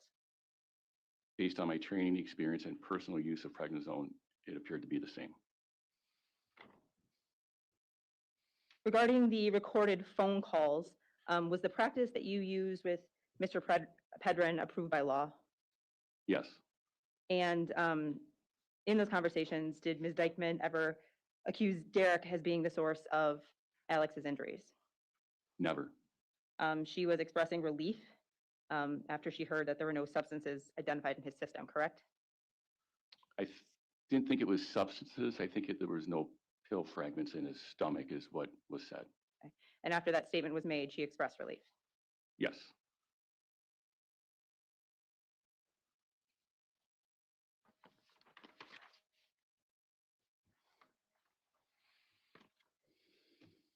Regarding the information that was given to Mr. Pedron early on in this investigation, was law enforcement giving him the entirety of what the investigation had revealed up to that point? No, we only gave Mr. Pedron what we wanted him to know. And there may be reasons why you divulge parts of investigations to particular people throughout the course of it. Yes, But fair to say, one of the primary goals is to maintain the integrity of the investigation. Is that correct? yes, And at the time that information was shared with Mr. Pedron on the 21st of February, was the information that your agency had from the defendant that Alex had been sleeping from 5 p.m. to sometime between 7 or 8:30 that night. yes, that's what Ms. Dikeman had told Lieutenant Williams. And law enforcement had arrived around 7 p.m. that night. Correct, And when law enforcement was there, Alex still appeared sleepy. correct. Attorney Zacher asked you about Brantley's statement that Araya slept downstairs with Ms. Dikeman that night. Do you remember that? Yes, But in Araya's forensic interview, did she state that she slept upstairs the night before Alex's death? I believe she stated that she was upstairs and Brantley came up to wake her, saying that Alex was dead. And related to looking for a paddle or a spoon or the seizure of those items, it was your testimony that you did not do that, correct? I did not.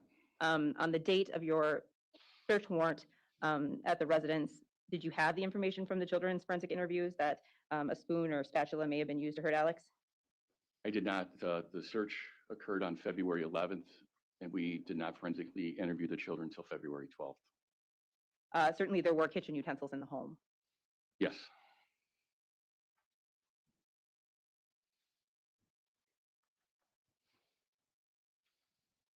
In terms of what Alex had a history of getting into, it was Lorelai's statement that she heard Alex and Ms. Dikeman discuss him staying up to sneak out of the bed or the room. Is that correct?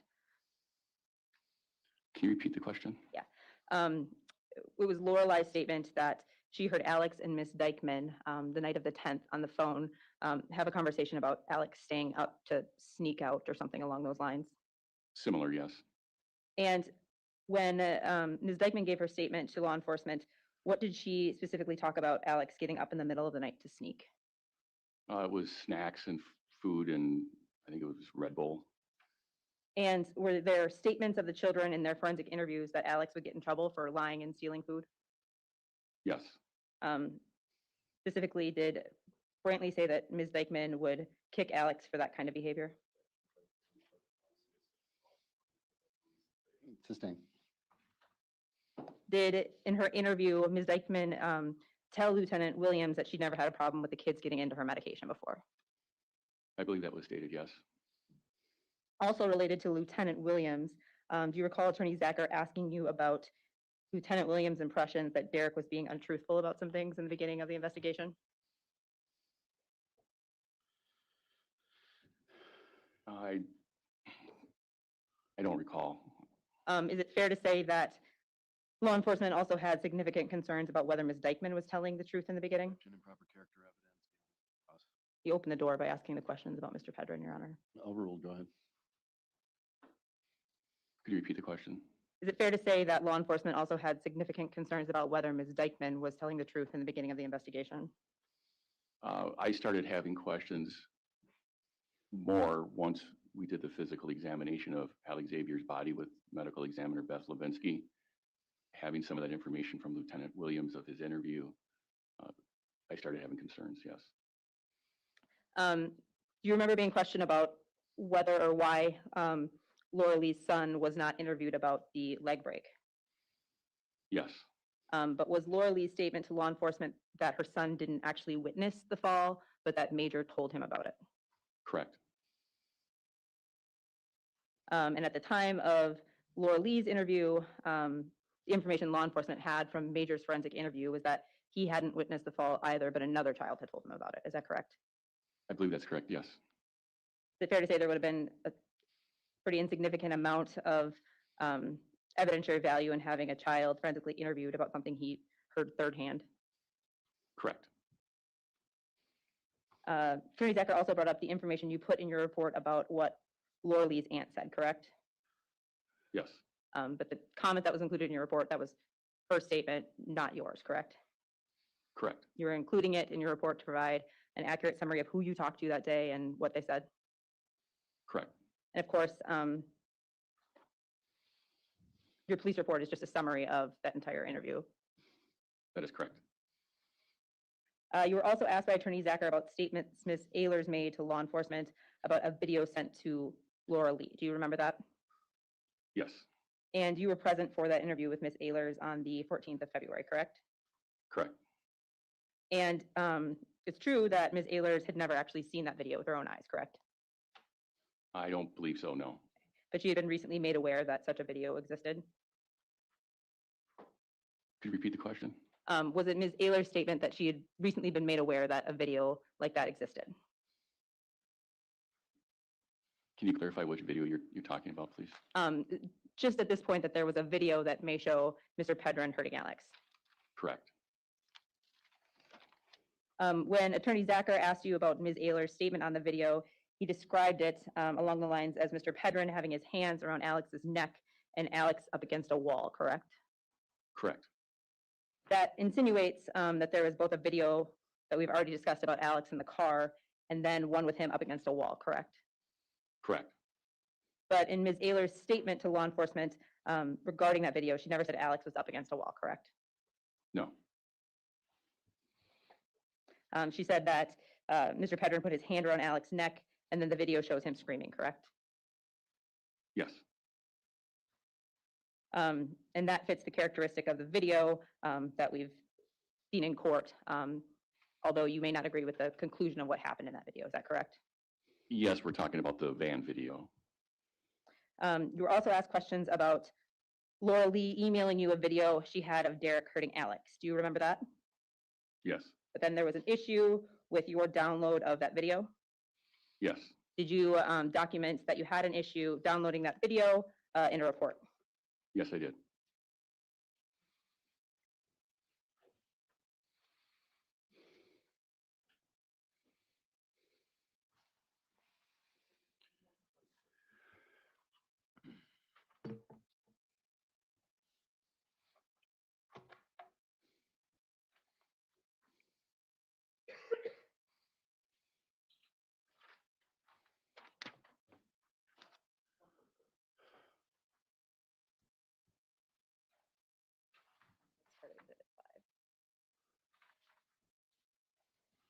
Sergeant, I'm going to hand you what has been marked as Exhibit 144, and also a document that was previously admitted as part of Exhibit 5. I'll ask you some questions about them briefly, okay?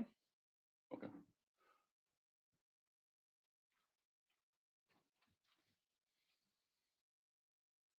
Do you recognize Exhibit 144? And I'm going to be specifically addressing the portion of the document that's under your name.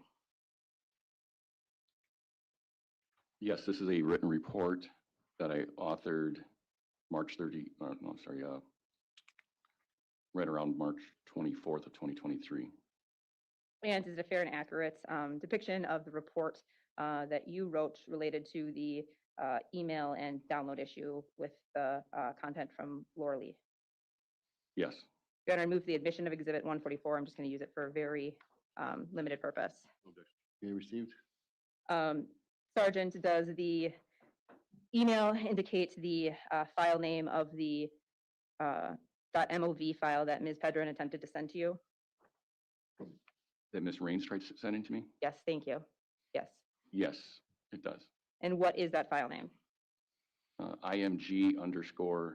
6527.MOB. And then if I can have you refer to the page of Exhibit 5. Is this a listing of the videos we previously watched, including the file name and the media created date? Yes, And from your recollection, does the video of the car incident relate to the video dated May 25th, 2022? yes. And investigator, can you please tell us the file name associated with that video? Shows media created 5/25 of 22 at 1:42 p.m. File name IMG 6527.MOV. The same file name as the file that was emailed to you by Laura Lee, correct? Correct. And the video contained in Exhibit 5, the source of that was the Google search warrant return from Ms. Dikeman's account, correct? Yes, Never been evidence of another video or specifics of another video of Mr. Pedron allegedly hurting Alex Xavier. Is that correct? correct. I have not seen one.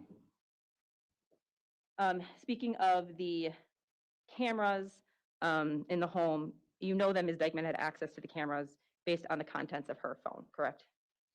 Correct. And is it possible for an account holder to give others access to specific cameras in the home, but not access to the entire account? He's already asked a hypothetical about this, Judge, by Attorney Zacher. It's asking for him to give an expert opinion on, No. is it possible under these cameras to work with a foundation? Please use the microphone, and I'm going to allow her to ask the question, understanding that this is a follow-up on the hypothetical about multiple people using, and I don't know if he would know in this situation, or he's generally in this situation. Wait, can I ask you a question? You're asking him whether people can separate cameras off? Yes, if an account holder, an admin holder can give access to certain features, not others. He does not have expertise in that area. He does not, Your Honor, but I think he has human experience related to that. And again, I think the You'd door have is to open. establish foundation. I'm going to sustain the objection the more I think about it. Go ahead. Sergeant, according to Attorney Zacher's question, it was Mr. Pedron who was complaining to law enforcement about videos not being collected by law enforcement, correct? I believe so. And related to documenting phone calls with a party in a case, is it law enforcement's practice to document every interaction you may have? No. What kind of phone calls or communication is it in your experience likely that law enforcement may not document? When you're listening to jail phone calls, you would document information that would be relative to the case, if you've heard it. There's a lot of personal messages that come back and forth. There's other inmates that use people's PINs and identifying information, so it's not even them talking on the phone. It's somebody totally different. Listening to jail phone calls is extremely time consuming and doesn't always reveal much because they're told that they're being recorded right from the get-go as soon as they get on the line. What about when law enforcement is calling someone to set up a time to meet? Is that a situation where they may not do a report on that phone call? We would not do a report on that phone call. We would, probably note it in the report that you met up with this person at this date and time. Talking a little bit about the source of the Xanax and the conversations relating to prescription pills. Mr. Pedron was originally asked about Xanax in April of 2023, correct? I believe so, yes. And when asked about that, he admitted that he bought it for Ms. Dikeman, correct? Yes. And in some of the videos reviewed in court, we saw Mr. Pedron confront Ms. Dikeman about Xanax use, correct? Yes. And those videos would have been recorded a substantial period of time before we would ever know that we were here looking for the source of Xanax that caused the death of a child. Correct. Regarding the review of evidence related to the source of Xanax, did you review information that there were messages on Becky Ayler's phone documenting that she had access to prescriptions that weren't her own. Judge, objection beyond this process and answer. Overruled. Can you repeat the question? Yes. Based on the review done of Ms. Ayler's phone, was there communication that she had access to prescription medications that weren't her own? Objection, hearsay, speculative, hearsay, and confrontation. She had access to what? Prescription medications? It's an out-of-court statement by Ms. Ayler's offer for the truth of the matter. There's a question of source of, throughout your questioning, was the source that they were investigating sources of other medications, specifically Xanax. I'll allow the question to be asked. Go ahead. Yes. And were there also messages, including those from Ms. Dikeman, indicating that she would send, and I'll speak specifically about the messages relating to Ms. Dikeman, that she would send Mr. Pedrin to pick up things from Ms. Ayler's? Yes. I want to move on to kind of this motive and theory of the case that Attorney Zacher discussed with you quite a bit, okay? Attorney Zacher asked you a question, or asked if you had questioned why Ms. Dikeman would do something like this. Is that correct? Do you remember that? Correct. Is it fair to say that it's hard to understand why anybody would hurt a child like this? That's very fair. But we know that, unfortunately, these things happen. Correct. And in the beginning, as documented in those search warrant affidavits, this was being investigated as an accidental overdose, correct? Yes. And based on the statements made by Ms. Dikeman in conjunction with the information you had at the time, was it the working theory that the defendant didn't have the opportunity to cause Alex's injuries given the times that Ms. Dikeman said he was sleeping that night? Can you repeat the question? Sure. So based on the statements made by Ms. Dikeman, in conjunction with the information that you had at the time, given what the investigation had revealed so far, was it your working theory at some point that the defendant didn't have the opportunity, or excuse me, that Mr. Pedrin didn't have the opportunity to cause Alex's injuries, given the defendant's statements that Alex had been sleeping from 5 p.m. to sometime between 7 and 8:30 p.m.? Right, that was the information we had at the time. So it's called in as a child overdose death. Josie Dikeman expressed to Lieutenant Williams that Alex was sleeping between 5 to 7, 8 o'clock. We know that Derek Pedrin was arrested. I know that Derek Pedrin was taken to the La Crosse County Jail, and he did not escape that night. In that Derek was out of play based on the statements from Ms. Dikeman. And you were also asked by Attorney Zacher if Mr. Pedrin could have given Alex the Xanax that night. Is that correct? Correct. In your life of experience, do you have experience with taking prescription medications? Yes. And is it your experience that unless there's a specific purpose for it, medications are usually designed to take effect rather quickly? Objection, speculation, lack of foundation, beyond the scope of cross. If you can lay a little bit more foundation about what you're asking exactly. Do most medications take days or hours to go into effect? They take usually less than hours to go into effect. And who was the adult in the home supervising Alex after Mr. Pedrin was arrested that night? Josie Dikeman. And so she would have been the one with the opportunity to review or to notice any symptoms that Alex was experiencing that night. Is that correct? Objection, speculation, lack of foundation, beyond the scope. Overruled. That is correct. Ms. Dikeman was in the home and would be able to observe any changes in Alex's level of consciousness. And Ms. Dikeman identified the bag of medications and the empty pill bottles as hers, correct? Yes. And it was her statement to law enforcement that she had assumed Alex had gotten into that bag and into those medications. Yes, that's what she said. Did she at any time state that she had viewed the medications or the pill bottle out prior to Mr. Pedrin being arrested on the 10th of February? She did not. I believe she even told Lieutenant Williams that they were hidden. And being the adult in the situation, the safekeeping of her medication is her responsibility, correct? It's, I'm going to sustain the objection on the basis that these are basically asked and answered. Go ahead. Your job to consider all these things when you're identifying who could have caused the injuries to Alex, correct? Yes, And you're aware of the stipulation that was read to the jury related to the 2011 and 2013 situations? yes, I am. Did you have that information when you were conducting your investigation and identifying who could have been the cause of Alex Xavier's injuries and overdose? I'm going to object. I think this is Sustain.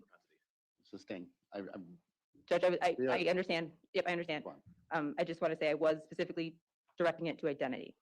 I sustain. I'm going to reread the warning if you keep on going on this. Keep on going. Move on, please.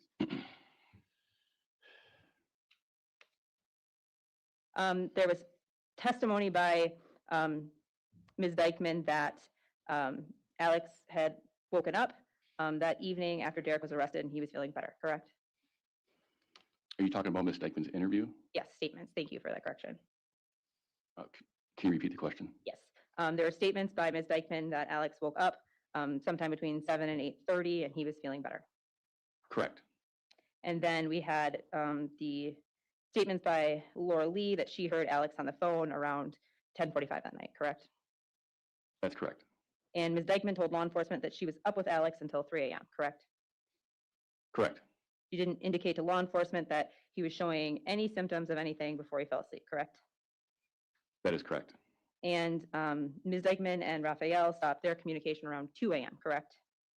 That's correct. That would have been an hour before Ms. Dikeman says she fell asleep and the time when she said she last saw Alex okay. That's correct. We're talking about something like motive. Sergeant, does it go to motive if Ms. Dikeman wants to get some sleep before her date the next day and Alex won't let her? Objection, argumentative, beyond the scope. Overruled. Speculation. Overruled. I think that's very plausible, yes. And does it go to motive if Alex is up getting into cotton candy or Red Bull instead of going to bed? Yes. Given the evidence of the timeline from all aspects of this case, including the cell phone data and Ms. Dikeman's statements, your own concerns that you've noted for staging, is this what led you to believe who was ultimately responsible for Alex's injuries and then subsequent death? Objection, his personal opinion about this is not relevant. He's asked several times about his working theory, Your Honor. Yep. Overruled. Yes, that Josie Dikeman caused the death of Alex Xavier Pedron. Thank you. Recross. Very, very brief, Judge.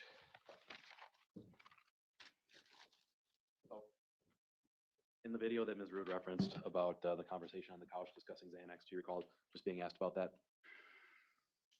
Yes. Ms. Dikeman, in fact, in that video, repeatedly confronts Derek about buying and taking Xanax from his friend. Is that correct? I recall that, yes. There was a second search warrant executed on the home after the February 11th search. Is that correct? Yes. And am I correct in assuming that no paddles, spatulas, or spoons were seized during that search warrant application as well? Correct, there was none seized.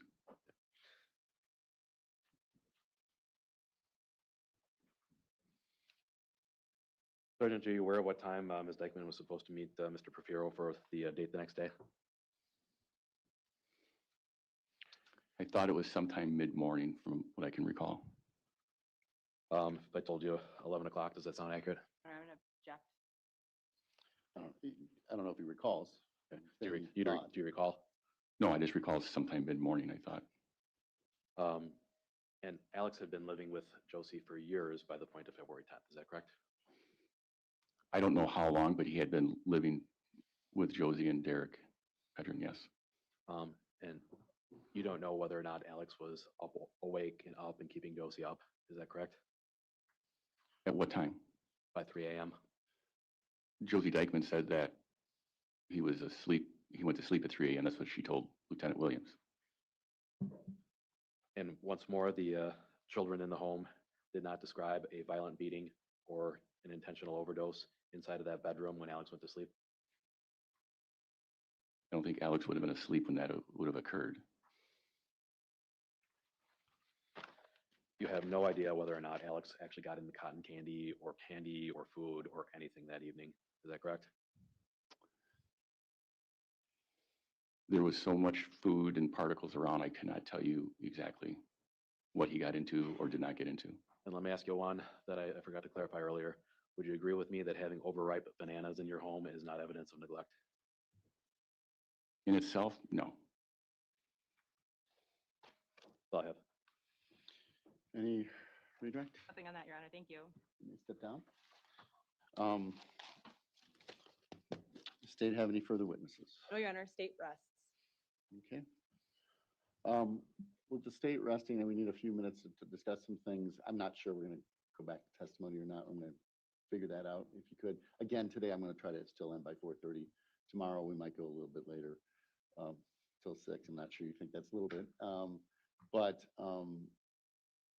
let me find out what's going on, and then we'll go from there. Okay.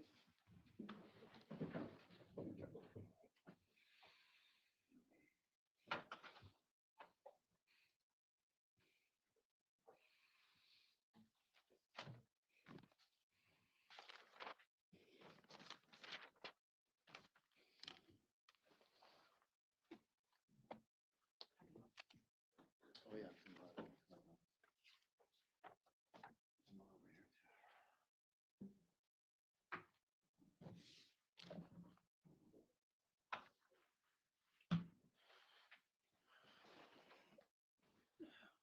Finally, they have rested. Yeah, Kevin, if you grab that door, that'd be great. Thank you. All right, everybody may be seated. I'm sorry. And, all standing. State rests. Could we do a witness today? I have one witness that it would be particularly appropriate to handle today. The witness, well, actually, can I make an offer of proof via sidebar with opposing counsel? Sure.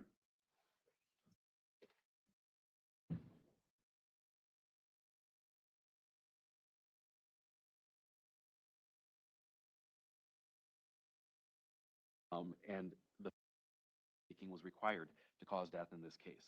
That's not theme at all for what the state believes happened here. They're just saying she did it. We don't know how, but fill in the blanks as to when either the beating or the overdose or anything else happened and how that happened, with no apparent witnesses. It's based entirely on bad feelings. You know, testimony about Ms. Dikeman not crying enough, testimony about a domestic abuse victim not speaking out enough. And the fact that, and Sergeant Amundsen testified that they're still investigating Mr. Pedron as a source of the drugs that overdosed or that Alex Xavier overdosed on is reasonable doubt in and of itself. This is another suspect they haven't ruled out on that route. So I don't believe that there's proof beyond a reasonable doubt as to count 2 as well. We're moving the court to direct verdicts of acquittal on all 3 counts. Counsel? I'll take them backwards. On count 3, there's ample evidence. The children's forensic interviews alone established repeated abuse by this defendant towards Alex Xavier Pedron. The repeated acts have been established multiple times over and over again. The photographs alone demonstrate that this child received a beating that no human being, no child would ever deserve. I mean, the bruises are head to toe on this particular child. The internal injuries are significant. They're so significant that Dr. Quinton listed the internal injuries as one of the predominant causes of death. He sequenced them the opposite way that defense counsel mentions. And he looked at the child as a whole, which is the way one is supposed to look at this case, is all the evidence as a whole. Don't separate out the Xanax and talk about just the Xanax. Don't separate out the physical abuse and talk about just the physical abuse. Look at all of it in the totality of the circumstances, which is exactly what Dr. Quinton testified to. What counsel fails to recognize on count 3 also is that the intentional administration of a drug constitutes physical abuse of a child. Impairment of a child's physical condition is one of the elements of bodily harm under Wisconsin law. So therefore, even the administration of Xanax can constitute the act resulting in the death of this child under that crime. So the state can establish count 3 a multitude of ways. Count 2, we can also establish it because a person who is responsible for the welfare of a child, she was entrusted with the safety and welfare of this child and is administering a drug to the child, should be watching over that child carefully and making sure that that child is safe and okay. She doesn't. All inferences are that she goes to bed after that. With regards to count 1, intent can be inferred by all the acts and circumstances together. You have photographs demonstrating the beating of a lifetime was administered to this child, and we have ample evidence demonstrating that drug was intentionally administered to this child, and then a scene was developed afterwards to try and cover up what was done to this child. Those are all intentional acts. A reasonable jury could infer that. If they don't infer that, they can consider lesser included offenses, which are also available under Wisconsin law. Right now, the court is under the obligation of looking at the evidence in the most favorable light to the state. In the most favorable light to the state, we've met our burden. Yeah, the court agrees that in the most favorable light of the state, that you could establish the elements for all three counts. I'm not going to go through them each, but there are arguments, the question really becomes beyond a reasonable doubt, but at this point in time, a reasonable jury could find beyond a reasonable doubt, if the light most favorable to the state, that all three counts could be proved. Having said that, the court's denying the directed verdict. Let's show what we are about to do. Case, there is a discussion about the next witness being protected under certain aspects of the statute. The court's going to treat her, she's not a victim of this case, but potentially other things without going into complete detail. Because of that, I'm asking the media, please do not show that individual's face in this particular situation. So what we will do is bring in the jury, we'll call the next witness, and we'll go from there. Anything further from our defense before we start, since we're switching beginning? Oh, yeah. The state? No. Okay, bring the jury in.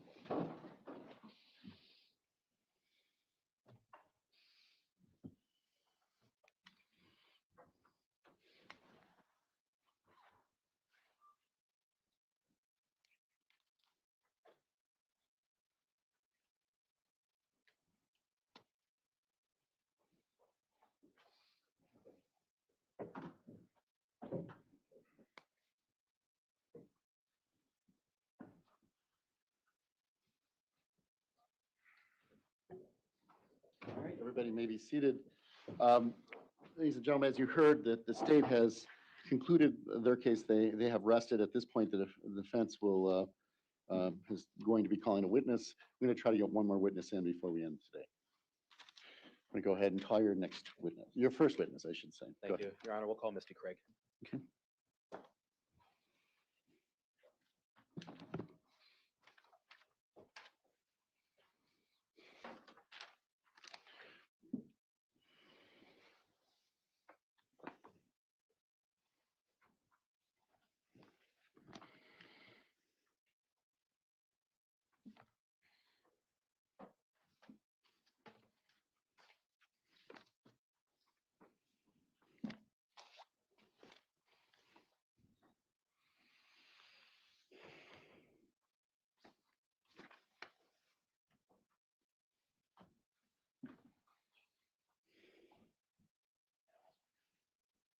Please raise your right hand. Do you solemnly swear the testimony given in this matter shall be the truth, the whole truth, and nothing but the truth? Yes.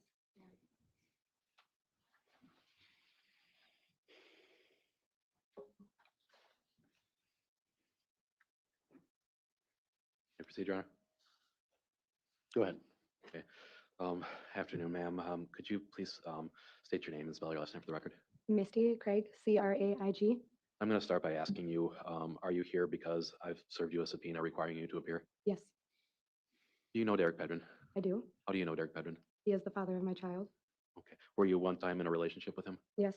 Are you currently in a romantic relationship with Mr. Pedron? No. So I want to talk to you just a little bit about some of what we heard earlier. You know Laura Lee Raines? I do. And is Ms. Raines active in co-parenting your son with Mr. Pedron? Absolutely not. So I want to talk to you about your relationship. How long approximately did you date Derek for? We were together for a year before I left. And then we were probably apart for maybe a little over a month. I found out I was pregnant and we tried to make it work. And then for probably another year. Okay. Now, at some point, did you and Derek talk about getting married? Yes. Did Derek propose to you? Yes. Did he give you an engagement ring? Yes. And just so we're clear, you understand the difference between an engagement ring and a promise ring? Yes, I do. Was this a promise ring in your estimation? No. All right. At some point, did you become aware that Derek was getting married to Laura Lee Raines? Yes, I did. And how did you feel about that when that happened? It broke my heart. Were you upset with him? Yes. Did you talk to Derek at all about why he was marrying Laura Lee Raines? I asked a couple times. And did Derek reference at any point the need to marry her in order to protect himself in the course of this trial? I didn't hear that come out of his mouth directly, no. Did you ask Derek about why he was marrying Laura Lee? I've asked him a couple times, yeah. And you recall Derek saying something to the effect that he needed to protect himself in this case? Again, not directly to me. Did he ever say that? I always got told it was because I left him and he was there. Now, do you recall saying that Derek, or do you recall Derek telling you that he fucked up by telling you that he was getting married to Laura Lee for the purposes of the trial? I remember him that one time he did just say that he said too much just because of the trial coming. And do you recall Derek telling you that he needed to marry Laura Lee so that the two of them couldn't testify against one another? I do not recall that. Did you have a discussion with Derek's stepmother at all after after he married Laura Lee about why the two of you got married, or why the two of them got married? Yes, I do know that we used to communicate. Okay. And did you tell Derek's stepmother that Derek admitted to marrying Laura Lee for that purpose, for the trial stuff with Alex? I don't recall that text message. Would it help your memory if I showed you a copy of that? Okay.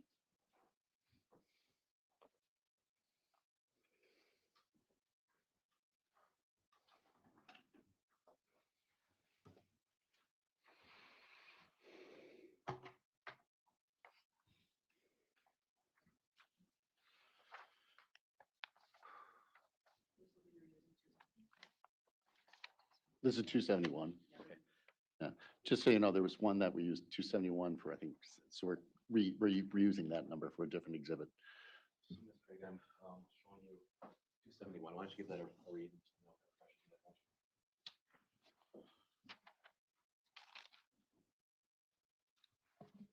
Yeah, I do remember that. Do you remember telling Derek's stepmother what he said about marrying Laura Lee? Where he said that he admitted it was a little of both. A little bit of both, meaning part of this was for the trial with Alex, and part of this was for because he loved her. Yes, and when I did question him about that, he said because Laura Lee has been in Alex's life since day one, she knows all about it. She's still a part of his other kid's life. Okay. Do you recall telling Derek's stepmother that he blew up at you and said that he fucked up by telling you that he was marrying Laura Lee in part because of the trial? I don't recall me saying that directly to her, no.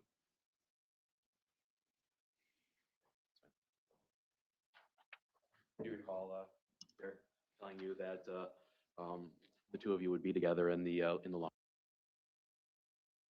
Okay, wait a minute. So I don't want everybody to be confused because I see everybody confused. I totally get it. So let me stop so I can get y'all together so y'all can know what we doing here. So Jenna is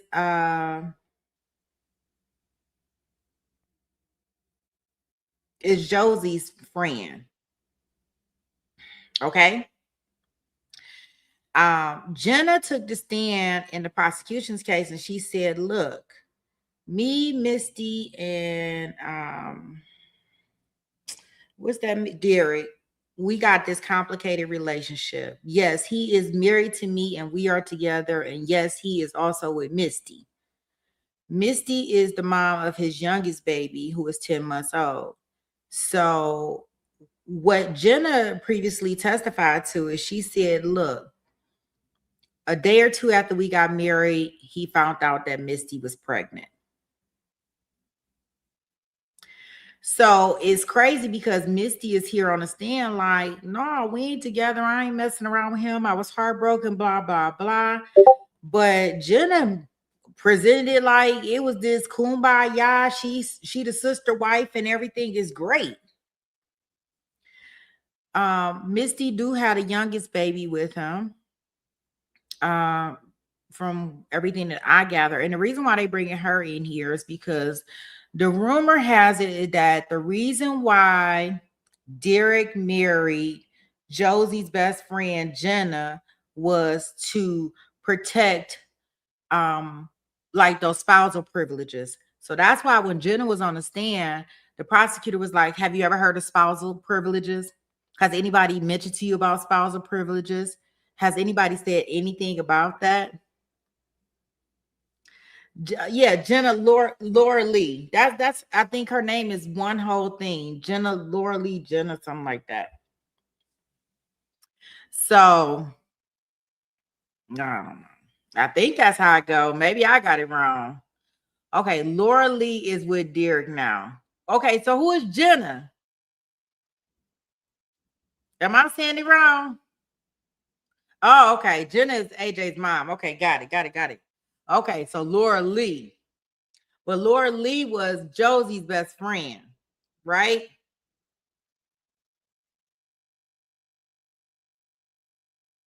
Okay, so Laura Lee is the one that got up on the stand, not Jenna. Okay, Jenna is the baby mom. Got it. Okay, thanks, Billy. I had it wrong.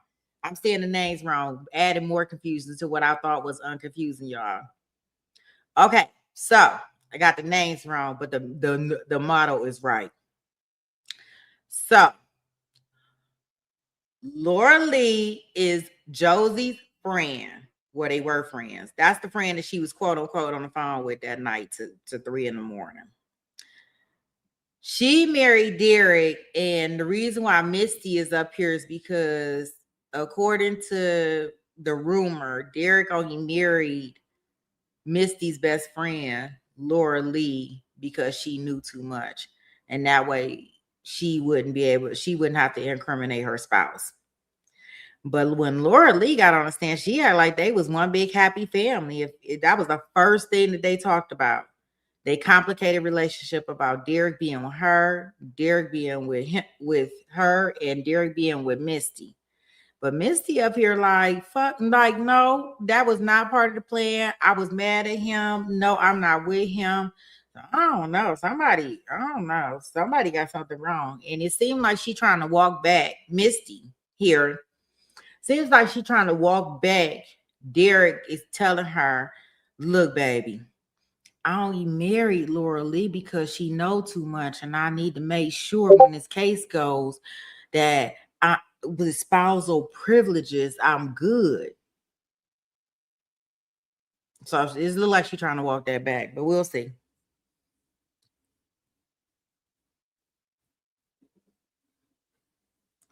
Junkie say, I hate all these losers. Shit. Screw them all. Yeah, these people, they keep recycling Derek, and Derek stay with his mama. And he an alcoholic. Man, bye. And Josie. Yeah, so Josie, and then we haven't heard from the baby mama, AJ's mom, right? We haven't seen her yet because she was in jail when all this happened. How does Josie fit in? Josie was his girlfriend at the time. You know, as soon as he got rid of Josie, he was messing with Laura Lee. And Laura Lee is Josie's best friend or ex-best friend. Yeah, I don't know. All right, I tried. Billy got y'all. She gonna get y'all all the way together in this chat. Run. Yes. And he said this to you as he was marrying Laura Lee. Is that correct? There was a good chunk of time from when I left. I found out that he was with Laura Lee to when he got married that we weren't really speaking. But shortly after he got married, yes.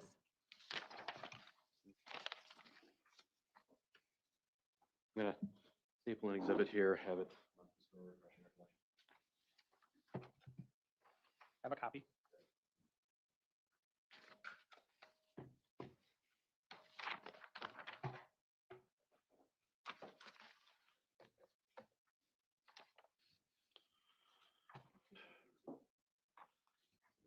In 272, this is a sequence of text messages between you and Ms. Baker. Why don't you give that a read?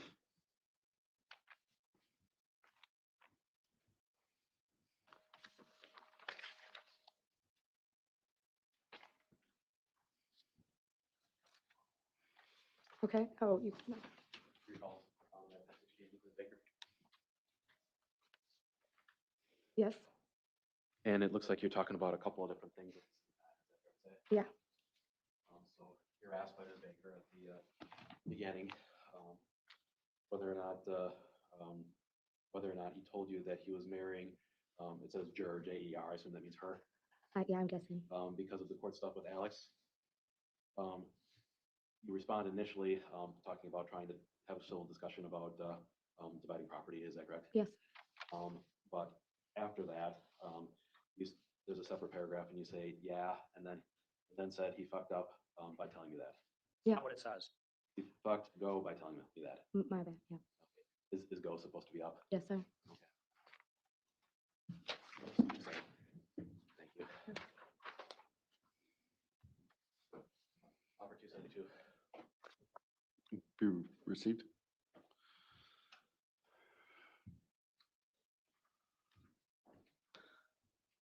Ms. Craig, at some point, did Derek learn that you had received a subpoena from my office? Yes. And did Derek tell you that our subpoena was not valid? He said that he didn't think that mine was going to be used. Okay. Has Derek ever threatened you with harm if you talked about Alex? Yes, sir. And what did Derek say? That if I talked about Alex or the trial, that he would cut my head off and send it to my mom in a box. Has law enforcement ever interviewed you as a victim as a result of that? No. And I know, just for the record, you've got a co-parent with Derek. I appreciate that you don't want to be here, and I've compelled you to be here. Is Derek present in the courtroom right now? Yes. That's all the questions I have. Cross. Good afternoon, Ms. Craig. Afternoon. Ms. Craig, you ended off by saying that you did not want to be here. Is that fair? Correct. All right. Tough situation that you're in right now. Is that also fair to you? Correct. I want to go through the timeline that the defense kind of sped through really fast regarding your relationship with Derek, okay, and the child. Can we start there? Mm-hmm. Okay. How long were you seeing Derek from the beginning, before you knew you were pregnant? A year. About a year? Mm-hmm. And then you broke up with Derek, is that correct? Yes, sir. Okay. Tell me about the observations you made of Derek's relationship with Laura Lee Raines during that 1 year that you were seeing Derek. I met Laura Lee one time. Derek could just tell that her and I didn't get along. So as far as I was being told, there wasn't really any communication between the two of them. She might have taken the kids once. I can't quite remember. But she was never around for birthday parties or anything like that. I didn't know there was any communication. At some point, you met with an investigator with the district attorney's office. Is that correct? Yes, sir. And you described Derek having a very strong connection with Laura Lee. Is that fair? Yeah, because they share. They know. She knows Alex. She's been there with the family. I wasn't in the state when any of this happened. I never got to meet Alex. And to your knowledge and what you shared with the investigators is that Derek has come to rely on Laura Lee a great deal when it comes to Alex. Is that correct? When it comes to Alex? Yes. What do you mean by that? The trauma associated with this case and the loss of Alex. That's something he talks to Laura Lee a lot about. That I don't know. You don't know. You were asked by the investigators when you met with them about what marital privilege was. Is that correct? Correct. And you didn't know what marital privilege was at the time you met with the investigators. Is that fair? Correct. The investigators had to actually explain to you what marital privilege was. Yes. And after the investigators explained to you what marital privilege was, you told the investigators that you never heard Derek say that he was going to assert marital privilege. Is that correct? Correct. And you also told the investigators that you never heard anything about Laura Lee asserting marital privilege. Is that correct? Correct. You actually brought up a conversation that was overheard by other people talking about marital privilege and their marriage as the source of that discussion. Do you recall that? I do not recall. Okay. Derek's in the room right now. We've all talked about that. I'm going to talk to you about something else you said to the investigators, okay? When the investigators brought up marital privilege to you and whether or not Derek could assert marital privilege, you told the investigators you didn't think he was smart enough to even know what that was. Isn't that right? Yes, as in I didn't think like that went through his head for the reason of getting married. And the time when Derek got married, you and Derek were not together when he got married to Laura Lee, correct? We were not in a relationship, correct? You were not in a relationship. And you had not been in a relationship for about a month, isn't that correct? Correct. You were pregnant at that time, you just didn't know that you were pregnant at the time, is that fair? Yeah, by the time I found out, I was already 3 months pregnant.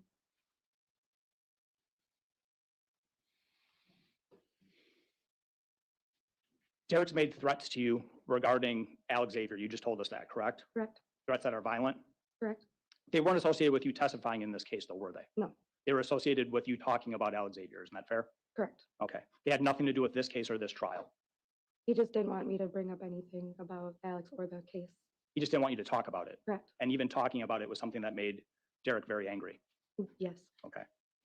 And he said things that no human being should say to you. Isn't that right? correct. Okay. But it had nothing to do with this trial or you coming and testifying in this trial. Isn't that right? Correct.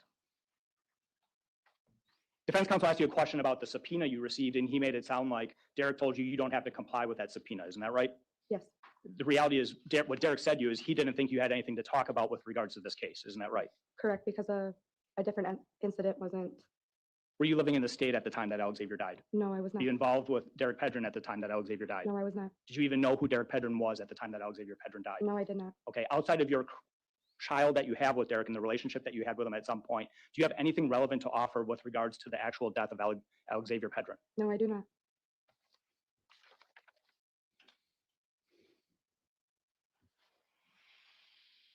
There was a time when you were seeing Mr. Pedron and he was involved with both of you and Laura Lee. Is that correct? Correct. You caught him messaging Laura Lee? For a period of almost a year and a half, yes. Okay, so he was involved with you and he was involved with Laura Lee at the exact same time, correct? Yes, And he's trying to give you reasons why he's involved with you, which is he loves you, right? And he wants to be with you and he has a future with you. yes, And he's also trying to justify to you why he's involved with Laura Lee, isn't that right? yes, And he's telling you a lot of things, isn't he? yes, About why. He's giving you many, many different excuses why he's trying to stay with Laura Lee, isn't that right? well, usually when he would get caught, he'd give me reasons as to why he still talks to her, but they're not together. But he would give you many reasons, Yes. fair? None of the reasons that he ever gave you directly was this case, correct? No, None of the reasons that he ever gave you was trying to keep Laura Lee from taking the stand and testifying, isn't that right? correct, that's right.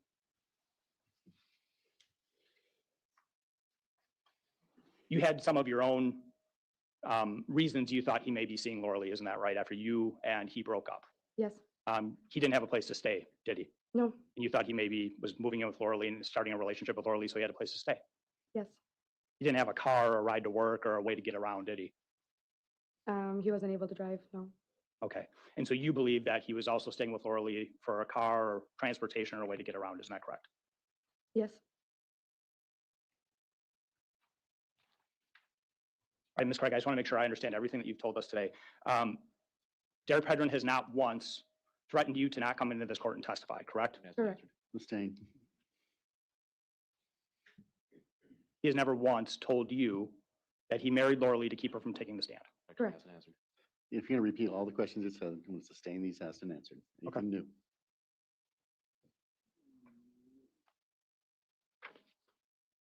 That's all I have. Thank you very much, Ms. Craig. Redirect? Were you upset when Derek told you that he was marrying Laura Lee in part because of the Alex trial stuff? He didn't tell me that he was marrying her for the trial. Is that what you said in your text message to Ms. Baker? I said that he said it was a little of both, as into she's been there with him, with Alex, since he was born. But you recall the first part of that text message referencing her asking you if you got married because of the trial stuff with Alex? Yes, And your response saying that it was a little bit of both? yes, but that wasn't him saying that he got married to her for that. Now, can you recall your testimony that Derek said that he fucked up by telling you that he was marrying Laura Lee in part because of the trial stuff? He didn't tell me that he was marrying her because of the trial stuff. He just said that they had a bond because of the Alex stuff and the trial. Is that the text message that you sent to Ms. Baker that you said that Derek said he fucked up by telling you that? Yes, Nothing further. Anything further? Nothing on that. Okay, thank you. I think I handed you. no. Thank you. But we actually have a witness that might be 5 minutes or less if you want to go. If it's 5 minutes. I don't know that any witness in this case has ever been 5 I minutes. know. That's what I'm a little hesitant. Judge, I would ask, It'll be a very brief. Okay. I don't know who it is. I don't have any information, so I don't know if that's true. Who are you thinking? Justin Bolito. I'd ask that we put this over till tomorrow. Okay. I have literally like 4 questions for him. All right, you're behind, so I would prefer to get, can we do one more witness? Everybody's shaking their heads, yes. Let's do one more witness. Go ahead.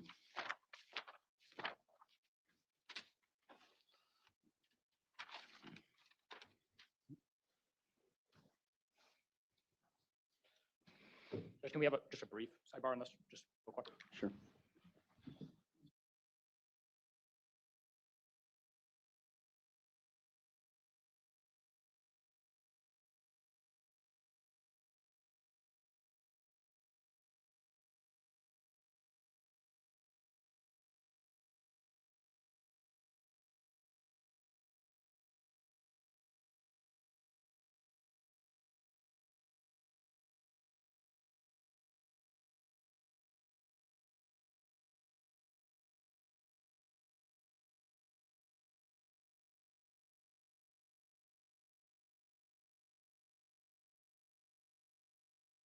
All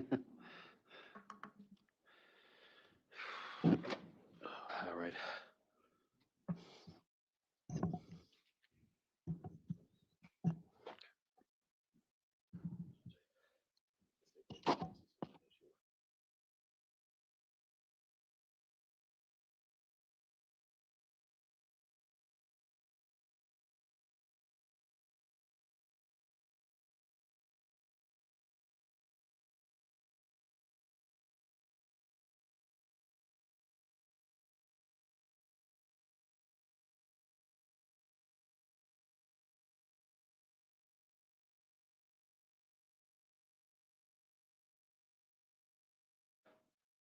Sir, could you state your name and spell your last name for the record, please? Justin Bellido, Justin Bellido. Do you know Derek Pedron? Yes. How do you know Mr. Pedron? Worked at Shipshape together. Okay. And I'm going to ask you, Mr. Bellido, did you come forward to our office while this trial was pending? Yes. Why is that? Because I knew Derek was lying. So I'm going to ask you. Object, I'm asked that that be stricken. I'll be struck. Go ahead. Sure. Mr. Bellido, did you ever have a conversation with Mr. Pedron about whether or not he was consuming Xanax before working at ShipShape? Yes. What did Mr. Pedron tell you? That he would often take Xanax before work. Did you notice anything about Mr. Pedron or the restroom at ShipShape after Mr. Pedron was done using it? A white residue is what I discovered one time after he left. Okay. And did Derek ever say anything about popping his daughter in the mouth? Yes. What did he tell you? Well, it wasn't to me directly. I overheard. Hear it. Object, Yep. it's hearsay then. Did you hear it?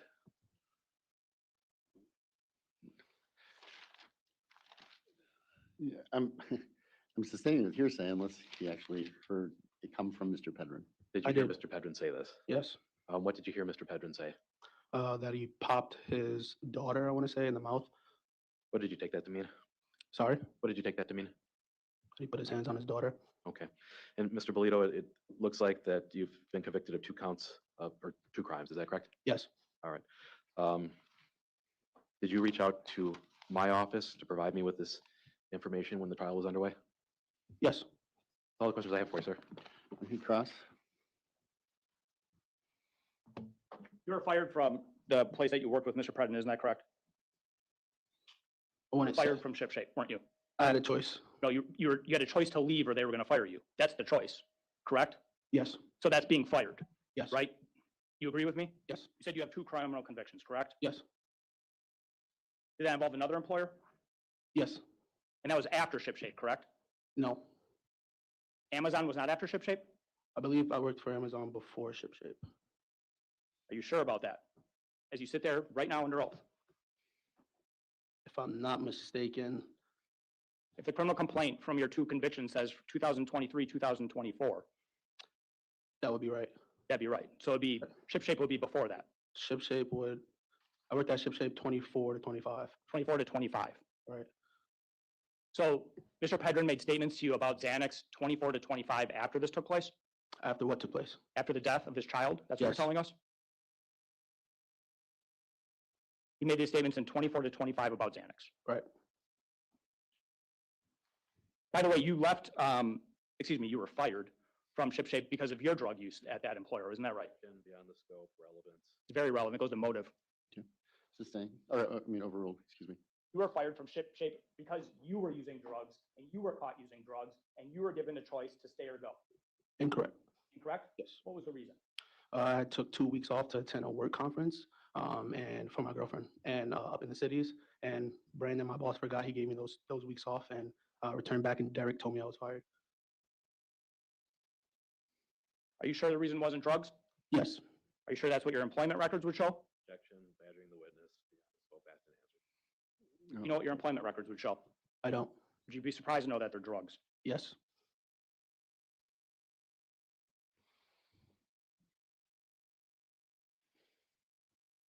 When did Derek make these statements in 2024 to 2025? I don't know exactly. You don't know exactly. Right. Okay. You knew about this case though, right? I did not know about the case beforehand until Derek told me about it. Derek told you about the case, correct? Yes. And you didn't like Derek because Derek got you fired, right? No. You just said Derek's the one that fired you. Derek's the one who told me I was fired. Derek's the one that told you you were fired. He's a He- manager, right? Supervisor. Supervisor. Supervised you. Right? You were one of the people he supervised. Yeah, And he told you you were fired. he was relaying a message from my boss, yes. Relaying the message from the bosses, right? Yes. Okay. And after he relays this message from the bosses, you don't go and tell law enforcement, the police, about what he said regarding this case, do you? No, You could have told the police, right? right, You could have made the choice to tell law enforcement so they could actually investigate what you said. Isn't that right? correct, Instead, you chose to tell the defense team, isn't that right? yes, Chose to tell the defense team rather than people that could actually look into what you said and verify what you said and whether or not it's truthful or not, right? correct, Okay. And you chose them, not these individuals who are sworn investigators, correct? correct. Yeah, thanks. No further questions. Any redirect? Polito, did you want to get involved in all of this? No, When did you reach out to my office? a week ago, maybe? Can't tell you exactly. And did it have anything to do with the fact that Mr. Pedrin and you worked together in the past? No, Did you feel some moral obligation to reach out to somebody when you saw what Derek was saying?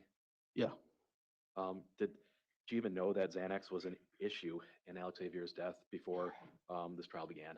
no, And did you reach out to us and tell us that Derek had admitted to using Xanax because you thought it was the right thing to do? yes. Who's creating your employment records at ShipShape? Say that again, sorry? Was Derek involved in creating your employment records at ShipShape? I'm not sure. Sure. That's all I have. Nothing. All right, thank you, sir. You may step down.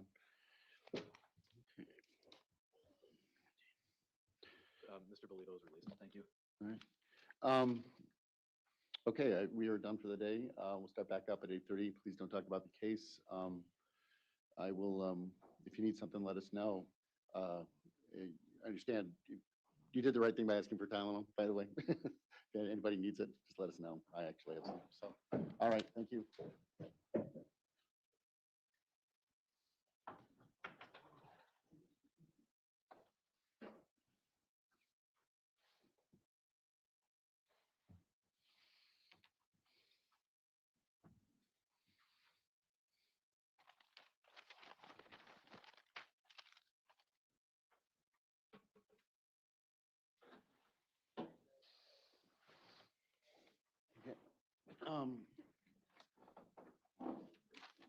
So let's talk a little bit about the sidebars that were quickly done. There was the one right before this Craig, I think we put that on the record somewhat, that there was a concern about other things, so I asked the media not to show her. The other issue is Mr. Bolito. There was a sidebar. Apparently, Mr. Bolito is not on the witness list, but was called for rebuttal basis. I allowed it to happen. I don't know if the state found anything more than those two. Judge, I didn't have an opportunity to, but had I had the name, I could have, his crimes involved his workforce and where he worked and stealing from his work, which I think it goes directly to the issue here. And had I at least had the name, I could have looked into that and addressed it a little bit further than I did on the record. The other thing I'm going to ask is that his comment regarding striking the daughter in the face be totally struck from the record and the jury be told to disregard it tomorrow. That's an unalleged other act. I was under the impression that he was testifying because he worked with Mr. Pedrin before these incidents took place. That's a situation that clearly took place after the fact, or there's no time sequence given to it. So I'm asking that that be completely struck from the record and that jury be instructed to disregard the comments regarding Mr. Pedrin striking his daughter in the face, whatever that means. Judge, I asked him on his cross-examination whether or not he had acknowledged to any coworkers or former coworkers of physically abusing his children, and he denied it. This is impeachment. Let me think about that one, because we don't know. It obviously happened after the fact, because the other problem is that this is somewhat a solicited witness from the fact there's testimony that's going on. Let me think about it. Okay. My only other request then is, I don't know if there's any other rebuttal witnesses that are not on the witness list, but I'd at least like to run them and have some information. Are there any other rebuttal witnesses that are not listed on your list? I don't think so, but that is by no means a requirement of the statute, and I don't typically disclose my rebuttal or impeachment witnesses until they're called. And Ms. Craig was not on your list, right? Correct. Okay. I don't think she was on anybody's list. True. Correct. Okay. Let's talk about tomorrow. I don't know if the state defense is willing to share your calling tomorrow or not. We're going to start with Dr. Enders, I believe. Dr. Enders, And I know that I'm sorry, I'm just, Dr. Christensen is on Wednesday morning. Wednesday morning. Okay. Is Dr. Andrews going to take all morning? I don't know. And then as far as other witnesses go, you have a whole day of witnesses, I hope? Yes. All right. Okay, like I said, I'm going to go probably more like 5:30 to 6 tomorrow, trying to get us as many witnesses as possible tomorrow. I mean, I do ask people to speed things up, but really what I'm saying is not to avoid redundancies. That's what I'm saying. Ask and answer questions. And I know I cut you off, for example, Mr. Torbertson, not to pick on you, but I know you both sides tend to do this. Let's do a sort of a summary questions at the end. They are asked and answered usually. And I understand the technique. I understand why attorneys do it, but we're really short in time, so we need to move it forward. Which means that, substantively, you already got that information in. That's not the issue. All right, anything else we need to address before we leave tonight, Mr. Zacher? No, Your Honor. Mr. Torberson? No. All right, we will see you tomorrow. Be here about 8:30. We'll start at 8:45, probably a little bit before. All those who are coming to watch, and I know there's some victims and stuff, we are starting a little early. Sorry we're doing that, but we're trying to get it all in. If you want to be here for everything, come a little bit earlier. That's all. Thank you. That's a court exhibit. Oh, actually, let's just do that off the record. Okay.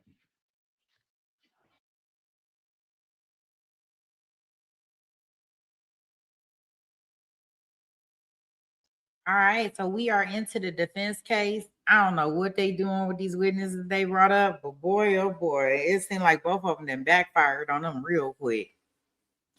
But who am I? I don't know. Guys, don't forget if you have any, you say, is that her mom in green? I don't know. It seemed like she would be on the wrong side. So I don't know. I didn't hear that, SD, but it could be very well true. I think that this is, I don't know. The judge seemed like he just upset because they running behind schedule. I think they kept that detective, the last person, the lead detective that got off the stand today. I think that they are, they just over him. Like the judges was just like over him because I don't think they planned for him to be on there that long. So there's that for that. Yeah, I don't know if that's her. I don't know because it seemed like the side that she on, because typically they sit on behind, but I don't know how the courtroom's really set up. Oh, thank you so much, Drunky. It don't happen unless without you guys, because other than that, it doesn't happen. So that's what I do need y'all to know. Like that's our success because even though I may try some things behind the scenes, it doesn't work without you guys being in the chat and hanging out with me. That's what I could tell you. Because without y'all hanging out with me, I would not be sitting up here all day just talking to myself. Or maybe I would. I mean, I did it for a while when I first started out, but I don't think I could do it for long, like forever. So. So it definitely works with everybody being in chat and us being able to share ideas and thoughts and things in regards to when we doing these cases. Because if I had to sit up here and talk to myself, I don't think that would work at all. All right. So I already got the Folio one set up. We will be in that trial first tomorrow, only because they start earlier than this trial. So I think it's best for us to go on that one first. And then we'll kind of figure out the rest of our day. So we will, we'll kind of see what we got in Folio tomorrow and then what we got on here. You say, when do they come back? What's helping is posting on X and all the rewatching hypes.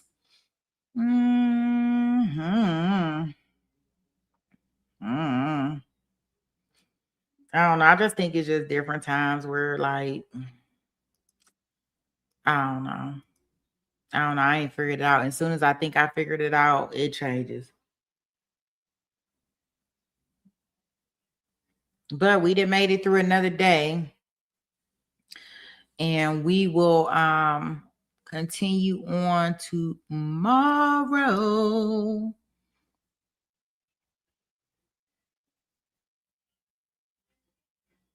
Yeah. We will continue on tomorrow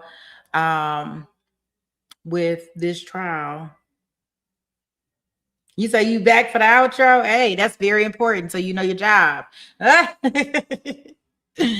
works too, Just Sham. All right. Remember, if you are on the replay crew, please, please, please drop a comment. Let me know that you're there. It's so awesome. It's so awesome. It's so awesome. I appreciate it. I try to get back to everybody when it gives it to me. So there's that. If you find a verdict and a person's reaction that you enjoy, please make sure you put it in the Discord. That way I can see it and play it through our week of we'll be with the DP case. Penalty part is supposed to last all week. So we'll have all week to play it. So as you do it, definitely put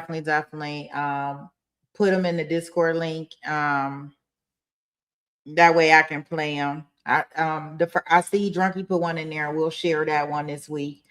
Maybe tomorrow. I'll try to, maybe depending on how many we get, maybe 2 a day. But I tell you, these people with these verdicts, they're hilarious, man. We gotta laugh at something. And ain't no telling what Corey gonna give us on Wednesday. I don't know what she may do. She probably won't do nothing. She'll probably just be stone faced. Or maybe she'll make a remark, or maybe she'll laugh because she do like laughing at them at different points in time. All right, guys. I'm gonna go ahead and put our outro song on, and I will see you guys in the morning.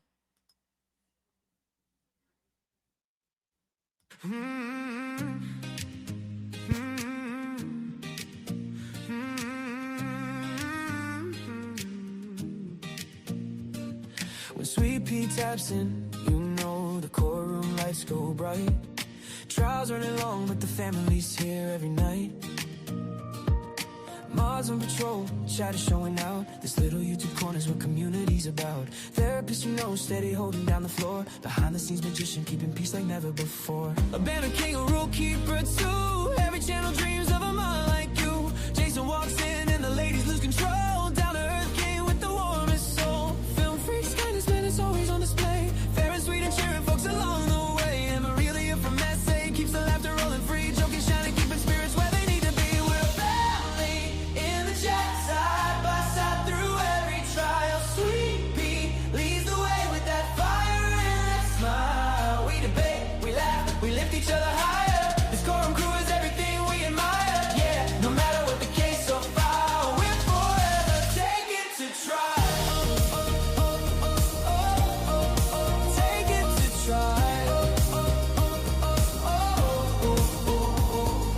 Pretty brown girl, she'll tell you what's true. Sharp as a gavel, funniest in the room. Dr. Rachel pops in while she's busy running lines. Speaks her mind every time, cuts through like a knife. And Fowler brings the energy, jokes flying fast. Helping Sweet Pea backstage, making every stream last. Then Zach strolls and causing chaos just for fun. The resident cheater, but we love him, everyone. Here comes Maddie, handsome, quick with the line. A comedy sniper with the perfect timing. And Lynn with the updates, always loyal, always tuned. If true crime news drops, he brings it to the room. We're a family in the chat, side by side through every trial. Sweet Pea leads the way with that fire and that smile. We debate, we laugh, we lift each other higher. This Courtroom crew is everything we admire. Yeah, no matter what the case so far, we're forever taking to trial.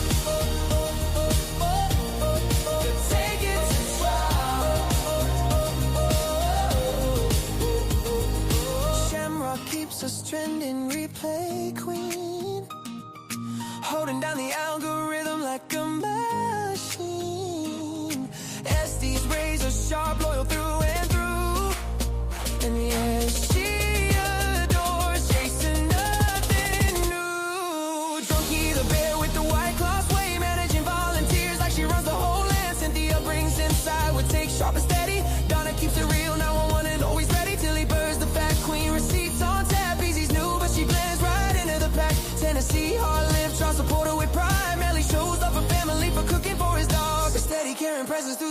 courtroom fog, in Brooklyn in the house, always bringing that spark. Lighting up the chat like a shout in the dark. Barker loves her grand, speaks truth when it's time. Micrograms with metaphors straight up sublime. Barbara biggest supporter, heart kind and vast. Looking for missing kids, hope to truly last. Only fan from Singapore, flag name but sweet. Still shows up with love every time he takes a seat. And even the part-timers keep this place alive. Curvy Hill, Irish Amy, Capri Law, Hellcat, our tribe. Hearts wide open, stories shared, holding space because we care. From every corner of the world we climb to spend these nights together, one trial at a time.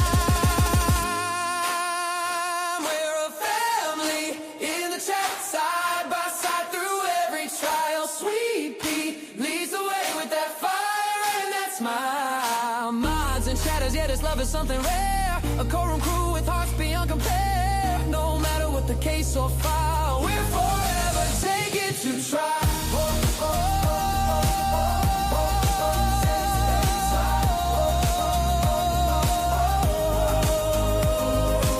To Sweet Pea and the mods in the chat we adore. This isn't just a channel, it's a family. And we couldn't ask for more. Hey, Amy, it's actually I don't know if y'all see her around here. She comes in sometimes. That's why she up under like the if you listen to the song, it say even the part-timers. So like she would come over here part-time. Her name was Irish Amy. So I won't tell you that I know who it was, who it is. So I wouldn't do that to you and tell you that, but definitely will I'll get some stuff together. Because what I did is I kind of took what I knew about each of, because I know the chat, right? Yep, Irish Luna Fairy. Yep. So what I did is I took what I knew about the chat and I provided it to therapists and Rachel, and they created, and then they got the voices and did all the other stuff. But I'll start writing down like what I know about each other, everybody, and kind of like giving it to them, and that way they can do it, because that's how it's so unique to everybody, because I kind of know what everybody in the chat is about, because I'm here every day versus to people, of course I'm here every day, right? So I can kind of like tell who everybody is and all of that stuff is. Oh, we're going to get Billie Jeannie in there. Billie Jean, we might have to start it off with he, ow. And started off with Billie Jean. That's what we go do. So yeah, I am going to start just writing it down, because I write it down and I have to have what what your personality, what you brought to here, right? So that's the whole thing. That's how that kind of got together. So I'll start doing it. I said I'm not even gonna have her, like, I'm not gonna even have them add the other names in there. We'll just do a whole new song with everybody else that is not included in that one. That way we'll have more music. That's all. The more music, the better, as far as I'm concerned. So absolutely. But all right, guys, you have a wonderful, wonderful evening, morning, whatever it may be in your parts. We will be back in the courtroom with the Fooligans. And then we'll come into this case. All right, guys. Thank you so much. Thank you to the chat. Thank you to the mods. Thank you all. To all, like I'm about to do like a Merry Christmas, like Santa Claus. To all, and to all have a great night. Merry Christmas to all, and have a great, like what? That's what was about to come out of my mouth. That don't work. All right. See y'all. Peace.